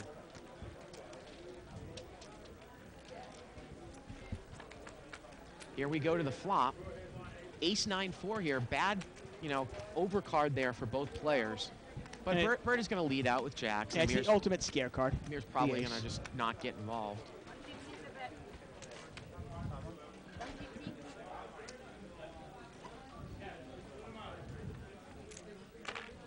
Amir is thinking about this one. Maybe the guy, you know, didn't raise out of the blind with something like ace or king. Can I make a move if he's raised with something like jacks, queens, or kings? And I think he's going to raise here, Dave. I think How that's much what he's money figuring. does Bird have now? Now, Bird's got a lot. He just won the big pot off of Mo. He's going to raise. You know, it's a funny thing. I got to tell you, it's a funny thing with this ace on a flop against a blind raiser. I mean, if you had ace-king and you were Amir, would you not raise here and just continue to let Bird try to bet into you? Because you're not really scared of much of anything. But Yeah, he you might- raises, and Bird calls, turns a heart. 2 hearts out there, you might raise it up. And I like the play. I mean, Amir's actually correctly figured, okay, Bird is raised out of the blinds. He's probably got jacks, queens, And it goes or kings. check, check. And I'm going to see if I can take it away. The river's a queen, and now there's 2 overcards. Bert checks again, and Amir just gives up. Yeah, Amir tried once. He didn't want to try again. And you know what? Amir's instincts were right. He just didn't follow through with it. Well, you could have used that heart as another bluff hand, too, there. If he was raising on the heart draw. That was the point I was going to Yeah. say. You know, if you follow through with it, it's always scared. Obviously, it's easy for us. We see the cards. But if Amir follows through with it and bets the turn there, it's really hard for Bert to call because Bert can't beat an ace now, and he also can't beat hearts. And Amir's instincts, thinking this guy was on a big pocket pair but not aces, is correct. I just think it's really, really an interesting, unique situation to whatever, pot limit or no limit hold'em. When your head's up against a blind raiser in position and an ace falls, if that person isn't, you know, apt to raise a lot with their ace queens and ace kings. Because once again, you can raise on the flop, you might call one time, bet on the turn, raise on the turn with the weak draw. Definitely. I mean, the chances are pretty good that he doesn't have an ace. I mean, I'll give you an example. Let's say a player like Dr. Beebe raises you in the blinds. Right. Well, I'd probably put aces. I'd probably give him aces. But you know what I mean. Right, right. If an ace falls, if I actually decide to call him and an ace falls, I can almost definitely get him off the hand. Yeah. 7-way action here, limped around. Queen, deuce, 3 here with a couple clubs. Nut flush draw here for Bert in the small blind. Ace, 3 of clubs. It's another one of those times where the results obviously didn't go through. I mean, I actually thought it was a nice play by Amir to try to bluff there. He just didn't follow through with it enough. And Amir's going to make the semi-bluff $40 bet here with the nut flush draw.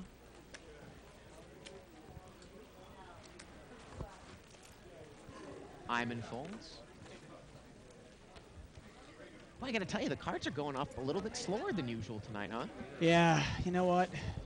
Barney's not Barney. Barney. Yeah, Barney. Barney's not here. Bonnie's not here. Email here from Jake Gam. He says, hey guys, have you ever thought about writing a book together on No Limit Cash Games? I think you guys are the best commentators and have a great insight to No Limit Hold'em Cash Games. Could it be labeled Live at the Bike? Kind of like the WPT books that Mike Sexton, Lindgren, and Esfandieri have written? Has Esfandieri written a book with a WPT name in it? I would assume so. Well, he's obviously associated with them. Yeah. Hugely. Well, thanks a lot, Jake. I really appreciate the kind words. You see, we don't just read the good stuff. We read the bad stuff, too. 4-way action here. Where's Dave Jones when you need him? Come on, Dave. Email us something else negative. We'll read it. Promise. He actually has emailed and posted. No, he has. No, a lot of, he actually has said a lot of negative things. I wouldn't go so far as to say he's the new Jive Dadson, but he was the one that complained about the financial show that we had and Right, the right, WPT right. video game show that we had. Yeah. Yeah, you can't please everybody. Checked around here on the flop, on the turn. River's a jack of hearts. And is Ali going to win this hand, Dave, with 8 high? Look at this. No. Ali's got 8 high. 8 high in a 4-way pot. That might be a new for Live at the Bike. That's classic. Actually, I got to read the rest of Dave Jones's email here because, like we say, we always like to do the criticism as well. He goes, in effect, You're like, I need runner. the player is trying to prevent you from betting your weakest hands, which is exactly the ones he should want you to bet. Well, that's dumb. But who's dumber? the guy who gives up the tell or the webcast announcer who sees the tell but reacts to it wrongly. Don't worry, I think he was calling me dumb. Were we talking about the tell that Ali was obviously giving off when he was trying to induce a bluff by about to fold his hand? I think so. Yeah, okay. Well, thank you for the email, though. Yeah. But they called, they didn't have to call from the beginning. Maybe Ali thought he was up against quads. You never know. Seems like Michael, SP Surfing over on 2+2 has joined us. How you doing, Mike? Haven't seen you in a while. Where are you? Pojato, chicken tender. Wrongly accused of something? Sorry, I'm on. Isaac was arguing with me. He wanted to ask me if wrongly was a word. The gentleman's been wrongly accused? No, I think Yeah, wrongly's okay. Pocket 7s here for Garland. Bird is we get a raise here by. Looks like seat number 2. Done 4, I mean. Right? No, I have no I idea. think it was Burt with ace 8 offsuit. Really? Wow. Yeah. Okay. Queen 10 here with a couple clubs. Now that's one thing you can't really do also in pot limit. You've got to realize stealing the blinds doesn't work that much either because, okay, you made it 35 to go, right? Well, you're going to get called now, and how do you like your ace 8 offsuit? Ivan just open folds, and Bird is not going to make the continuation bet. In a full ring game, ace 8 offsuit is actually one of my least favorite hands. Turns a king, and Garland still has the best hand here with 7s, but it just keeps getting worse and worse. Only slightly better than ace 6 offsuit. Now, can Burt use this card as a scare card, though? I mean, he raised it pre-flop. I mean, what else are you going to... You got to use something out there, right? Yeah, why not? Now, I do like ace 8 offsuit better than jack and deuce offsuit. I think Elvis is bet here with ace 9. Are you even listening to me? This is the problem with this. We don't talk anymore, Bart. And Amir is called with jack deuce. I'm just flabbergasted by what's going on out there. I think we need to see a counselor. Lance is out of there. But Elvis has got the best hand with ace high. I mean, Mir is calling for the open end straight draw. Maybe he's trying to make a move on the river. The river's a 3. Well, that completed a lot of draws, that 3 diamonds. The pot's $500 of pure bluff, starting with the raise pre-flop by ace 8. Elvis checks. And if Amir bets Amir has to 500 bet. here... Well, he has to bet. I mean, Elvis has got ace high, and Amir gives up. Yeah, well, you know what? Wow. It's one of those things where Amir goes, yeah, I could bluff at this, but what if this guy's got a queen, and he's got a weak queen? There's no way I can get him off the hand. But I mean, what is the value to calling that turn on a paired board with jack deuce? I mean, that is the most And obvious a 2 draw. flush out there? 2 flush out there. Paired board. I don't know. Wow. That's great. They asked for pictures, and they put my picture up, and they put your picture up on top of Evelyn Ng's body. Right. Classic. Button's going to move over here to seat number 4.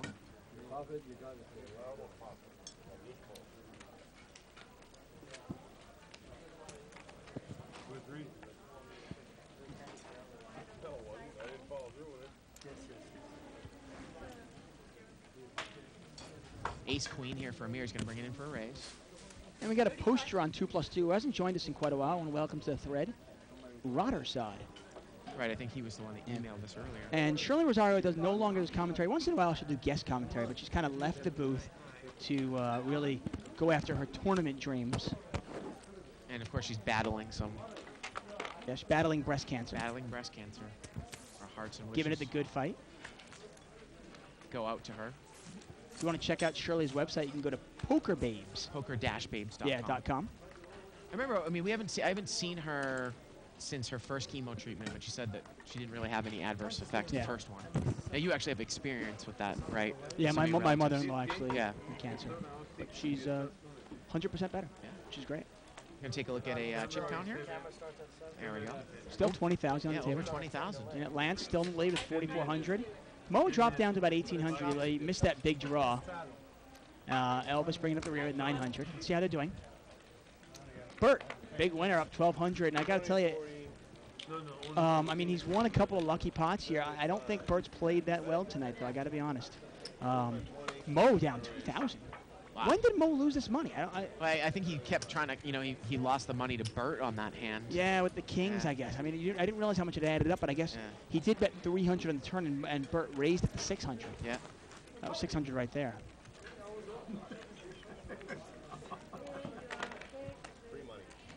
And Lance is raised here, and he's gonna take it down. Looks like. pot limit on 420. How Yep. fitting. And we're going to try to spread this game every Thursday. Obviously, we'll get different characters in here, but kind of give you a different taste of a different way to play poker. Yep. We have limit hold'em on Mondays. We have no limit hold'em on Tuesdays, Wednesdays, and Fridays. And now it seems like we're going to have pot limit on Thursdays.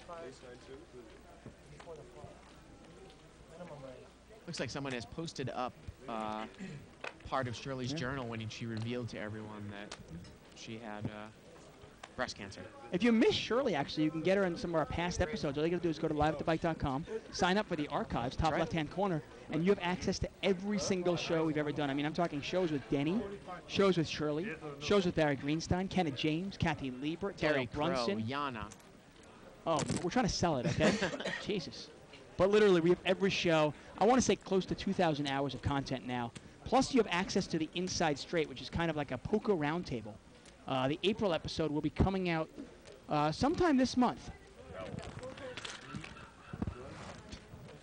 Elvis raised it up here with 6-4 clubs. Here we go to the flop. Queen, queen, 5 here. And this flop has missed everyone once again. Now, can Elvis follow through? No, he does not bet. I mean, it's a paired board. If he bet, he would have taken it down. He was the pre-flop raiser. The turn's an ace, and if it gets checked to him now, you wonder if he'll bet, because nobody has an ace either. Yeah. BB has the best hand with no pair, but with a gut shot draw. Well, you know Amir's going to take a shot at this, and he'll probably take it down.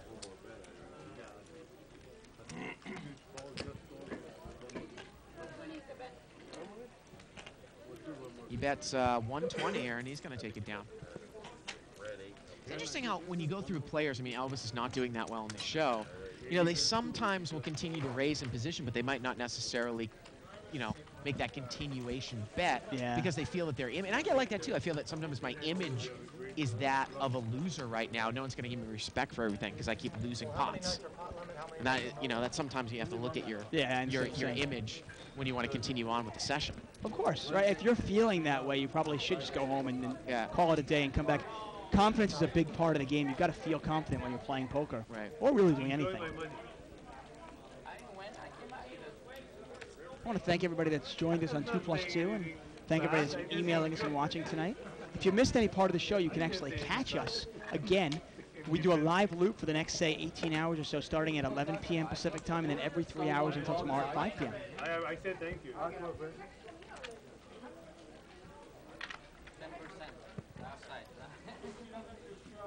And we get an email here from Dave Jones says, "Don't worry about it, fellows. Most people don't understand it either, but Caro was right." And once again, we'll just have to agree to disagree. Limped around here. King, queen, 4 here. Bad flop for Ali with 10s. But he's still in great shape, obviously. Hey, you got your If he puts in a continuation bet here, there's no way anybody can call. Well, he didn't raise a pre-flop, so he's puts going in to a bet here, he can. $10. And that's probably going to do it. I don't want none of you calls. And Mo's got 7-9. Yeah, and he's going to win there. this. Interesting email by Forrest Palmer. He says, Bart and Dave, you've spoken a lot about how calling a raise with king, queen is a bad idea when you just make a pair on the flop. But you've also said you would call a raise with queen, jack suited in order to flop a Broadway straight. Can't king, queen be used in the same manner? How about jack 10, queen 10, or king 10? Yeah, well, it's a great email, Forrest. It could be. Yeah, I mean, actually, I have no problem calling with king, queen. Right. The only thing you have to realize, though, is you're not necessarily in the clear if you catch your king or your queen. We always talk about, obviously, if you call a raise with queen, jack suited, you're not looking for a queen. You're not looking for just a jack. You're looking for 2 pair or better, some sort of draw, or a straight. King, queen the same way. Hey, if you flop a straight there, it's bound to hit somebody else also. The flop's going to come out ace, jack, 10, or 9, 10, jack. And hey, you can probably make some money on that also. But we've just seen so many times people call a raise with king, queen, or even ace, queen, hit top pair, and lose a lot of money. Well, Mo's going to raise here out of the small blind. It's kind of become a little bit of a passive table. He's got ace 10 offsuit. And Bird is going to call him next to act with 5-6 offsuit. Bird loves to play against Mo. Yeah, Ali calls with king, jack of hearts. I got to tell you, there's some people I love to play against. Mo is not really one of them. And Amir's in there with king 7. Sometimes I've been watching some of these guys for over a year, and I still don't really quite understand the method of their madness with pre-flop hand selection. No limit. Jack 7-3, or excuse me, 7-3 deuce here with a couple diamonds. Yeah, everybody's missed, and Mo's going to bet, and I assume. Well, actually, Amir's got top pair over there. And he's got the king of diamonds as well to boot. Bert's got the gut shot, and Bert's going to raise. No, he just calls, Dave. Oh, really? Yeah, he just calls. Wow, okay. Well, the pot is now $450. So now Amir can actually call the 150, making the pot 600, and raise it 600 more. He can actually make it 750 to go right now. Does he want to do that with Mo betting and a caller in between with King 7? Not necessarily. He just can if he wants to. Well, I guess the answer is yes, because he says raise. I thought it was calm. No, it's like 20. Pretty good though. And he's going to raise it up. Looks like just 300 more, most quickly out of the hand. Get stuff Yeah. in the store, Tom. And again, you know, you might sniff that out. Mo makes the continuation bet. A guy calls in between, which probably means he's on some sort of draw and he's weak. You don't necessarily give Mo credit for anything because he was the pre-flop raiser. I mean, Amir puts himself in a tough spot where if he wants to continue this hand, he really needs to raise because he doesn't want to draw in there for cheap. Right. But at the same time, if if Mo has an overpair like 9s or 10s or jacks, Amir's really put himself under the basically in a bad spot. That's a good draw. You cannot fault me. This draw was good for 100. Button's going to move over here to Mo in seat number 1. We get about 10 minutes left in the show. Give me a good hand. I got to tell you, you know, towards the last hour of the show, Dave, it's really always fun to see Jason Katsutani in action as he kind of puts it into gear, like he started putting the pressure on the players Last night, towards yeah. the last end of the show. It's funny, the first 45 minutes, we didn't even know he was at the table. Right, right. In the last hour, he raised almost every pot. Right. Kind of said he's kind of just watching Yeah. first, kind of feeling people out. Oh, you didn't catch that. Lurking in the shadows. That sucker took off. No, wrong caller. Going to a different spot. When are we going to get Rose to play on the show? I haven't seen her around in a while. I haven't seen Rose in quite a while. You know what? The thing with Rose is, and if anybody wants to know, Rose is an attractive Asian girl who plays no limit. Usually plays a 500 game. She plays it very passively, a little too tight, Little weak type. and probably not a winning player, I would assume. Now look at this Amir. It's limped around. Amir has flopped the ass end of it here with 8-9. Yeah. Couple spades out there. BB did not raise with ace-jack. And he doesn't bet either. I mean, he's got two people up next to act after That's not him. a good flop raise jack of diamonds, is it? I'm Queen just saying, 10. I know, but Queen 10 jack. well, how two about, is he spades. going to check call, though? I just wrote away. 45 or 50, and he check calls. Okay. I don't like that play, but I mean, I think it's an easy lay down there with two spades and a heart. Oh, now it's a third spade. I mean, I can't beat a queen if the guy got spades. Well, the now guy's- is he going to represent spades? Looks like he might bet in here. He's going to bet 80. Now, you know, Dr. BB would play a flush draw in this manner as a check call on the flop. Definitely. Amir calls. And is Dr. BB going to follow through here, or is he going to just check it down? Well, the river is an ace. Amir makes a flush. BB makes two pair, which is worthless. Now, BB could have the king or the jack of spades or the 9 that would beat Amir. And BB's going to throw it like a little, about a $200 bet into about a $400 pot. I can tell you straight out, BB's got the king of spades or he's bluffing. There's no way he's betting anything else. 7. But, I mean, the thing is, I mean, rarely am I going to call a raise or a bluff from Dr. BB. Hey, all the power in the world to him. If he's going to bluff me, he's got it. Oh, you flop is straight. Well, Amir shows him. He hasn't folded yet. Obviously, the river being an ace, it was a fourth spade, but if the ace comes and it's offsuit, Amir's hand is garbage as well. He can't beat a king. Right. I mean, Amir can only give a bluff catcher, and let's be honest, Dr. BB here 9 out of 10 times has the king of spades in his hand. And probably has king blank of spades. What are you doing over there, Ronnie? There it is. BB's got ace-jack of diamonds. And Amir folds. Yeah, and Amir would have won the hand if he called, obviously. But Yeah. nice bluff by Dr. BB. Well, sometimes, you know, that is a new part of his game that he started to open up a little bit with. Well, that's kind of the image. Dr. BB is taking advantage of the fact that he knows what his image is at the table.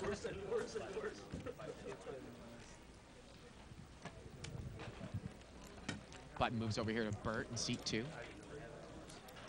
did flop me. I did have the best hand. On that one. Big blind here for Lance. Kind of a cool post from the station on 2+2. He says, hey, I don't want to live at the bike book, but how about a DVD? Well, it's funny, on a serious note, I was actually somewhat impressed by what Phil Gordon put out right around the time of last World Series. I talked with him and I interviewed him. He said he actually took 6 months to put out his DVD. because of all the crap poker stuff that was just kind of slapped together in 15 minutes and just thrown out in the market. He actually spent time filming something. Right. And I don't think we would do that unless, we had money to do like a really high quality Of course. production.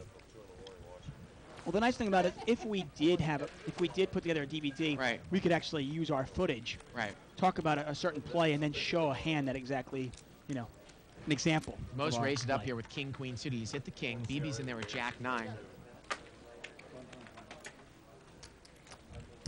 And Mo's going to make a little continuation bet, 125 here. And BB's done with it. Okay, now I got to I'm curious. Now, Dave Jones actually sent another email here, and it seems like he's battling with us here. But his email here, he says, you keep saying when a guy threatens to call, and this is quote unquote, when a guy threatens to call, he doesn't want you to bet, which is exactly what I said.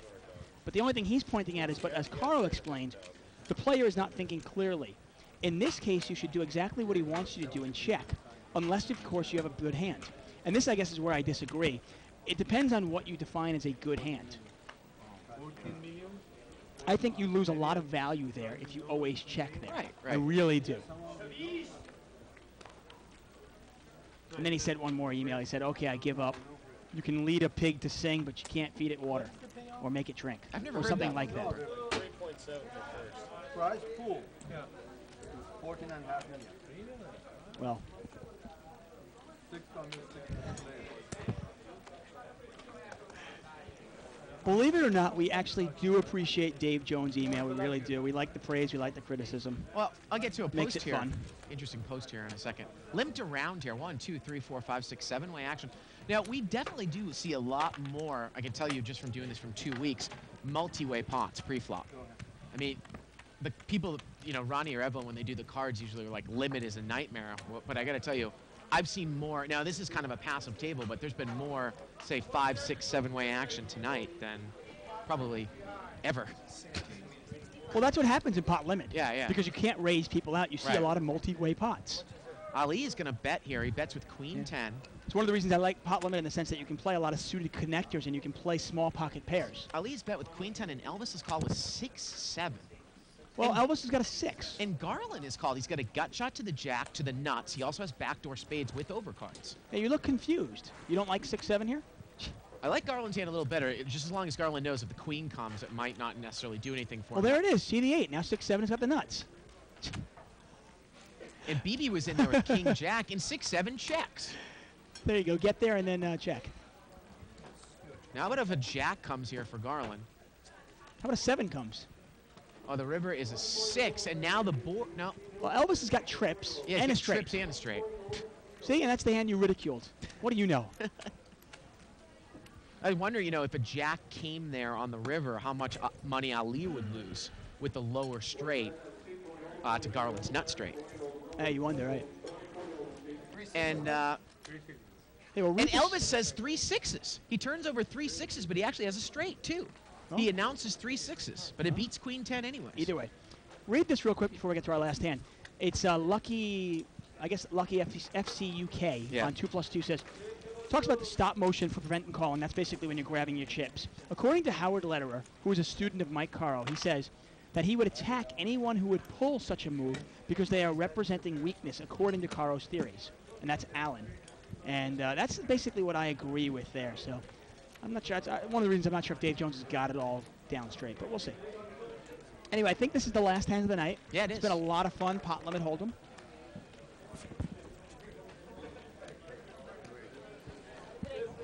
Got a raise here by Ali. He's got pocket rockets here. That's the way to end it here, huh? Yeah. And look, this is it. He cannot make it that much. He can only make it 40 more.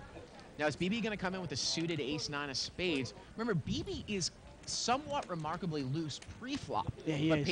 plays it a little passively post-flop. Well, the funny thing is, BB could catch a 9, and it could be top pair, and he could still throw it away. Yeah, he could still just not get involved with it. Now, Mo is in there with 6-4 offsuit. Cards that probably are a bit more live. Wow. Oh, wow. Look at this. BB's got Oh, ace man. 9. He's got top and bottom. That's the case ace, and Ali's got top set. Now, is there any way you'd be a little cautious thinking Ali could have ace-king? Yeah, could he have ace king? And Ali is going to bet here with top set. I He love does not slow play. And you wouldn't put him on a set of aces, obviously, but you clearly could put him on ace-king. Yeah. Well, that is what you worry about. Well, you can't beat ace king. You also can't beat kings. You wouldn't think aces because you get one of the aces, but you can't be kings either. Exactly. Yeah. There you go. The $150 bet here by Ali. He's come out and bet strong, and I think BB's check raising him. He is. 300. He's going to make it minimum. And look at this. Ali says, I raise whatever I can. I'm back over the top. He's like, I Well, want to move all in. Tell me that's strength, yeah. Yeah. Huh? I'm raising whatever I can. Stick it all in. I think that BB can get away from this hand from what's happened here. It's Ali betting like this. I mean, does Ali really do this with ace-queen when you check raise him? Yeah, I mean, or that's queens. that's pretty much all you're ahead of, ace-queen or queens here. Yeah. I mean, obviously we can see the cards. Ali has raised, I think he's able to raise another 800 here. Yeah, and a lot of beginners will go, wait a second, he's got 2 pair, though. How can you throw away 2 pair? You've got to start thinking about the player you're playing against, and what does Ali possibly have to make this move? He's bet, you've raised, and now he's re-raised, and he's wanted to even bet more. I think it would be a little different if Dr. BB had ace-king here. Oh, That'd definitely. be a little bit different. Definitely. Yeah. But like you said, I mean, But even then, you've got to be cautious against a guy like Ali. Yeah, what screams here is you can't beat ace-king, you can't beat kings. You can't beat, obviously you can't beat aces or a set of nines, but that's much less likely because you have ace-9. I mean, you'd almost be really worried. I mean, the hand I'm specifically worried about is pocket kings here. Yeah. Even ace-king is a little less unlikely because the ace flopped, and I have an ace that would be, you know. But pocket kings are definitely a possibility. I think BB needs to reevaluate here. Oh, he's doing that right now. Yeah, I mean, sometimes we get on BB for making some laydowns that he shouldn't. But in this particular case, against this particular player, and you look at the board, yeah, you've got aces up, but... He's made some great laydowns tonight. You remember he laid down Yeah. queens, Right. which was an overpair when somebody else had kings. Right. And this would be a hell of a laydown if he makes it. The pot is about, I want to say, 13 or 1400, 800 to call, and I don't know if he can talk his way out of this one. And this is generally only the only way you're going to win a I mean, big, this big in essence pot. puts him all in, and he folds. What a nice laydown. That's a there great by laydown. BB. That is a great laydown, and you wonder if Ali just pushed the pedal a little too hard. Well, I think Ali got so excited. He shows 3 aces, and BB folds. I mean, you're always a big proponent of, you know, you get check raised there, you can smooth call in position, forces Dr. BB to fire into you on the turn. Exactly. Well, that's going to do it for us tonight.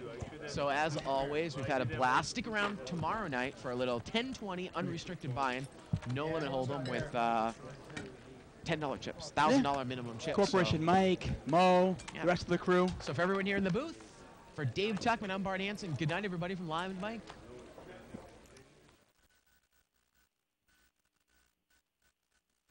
It's here. It's big. And it's closer than you think. It's not a tournament. It's what you don't see on TV. The cash is real. The stakes are high. They bet big. They win big. They lose big. High stakes live action poker. Live at the bike. Watch it live on the web or play it if you dare at the Bicycle Casino right here in Los Angeles.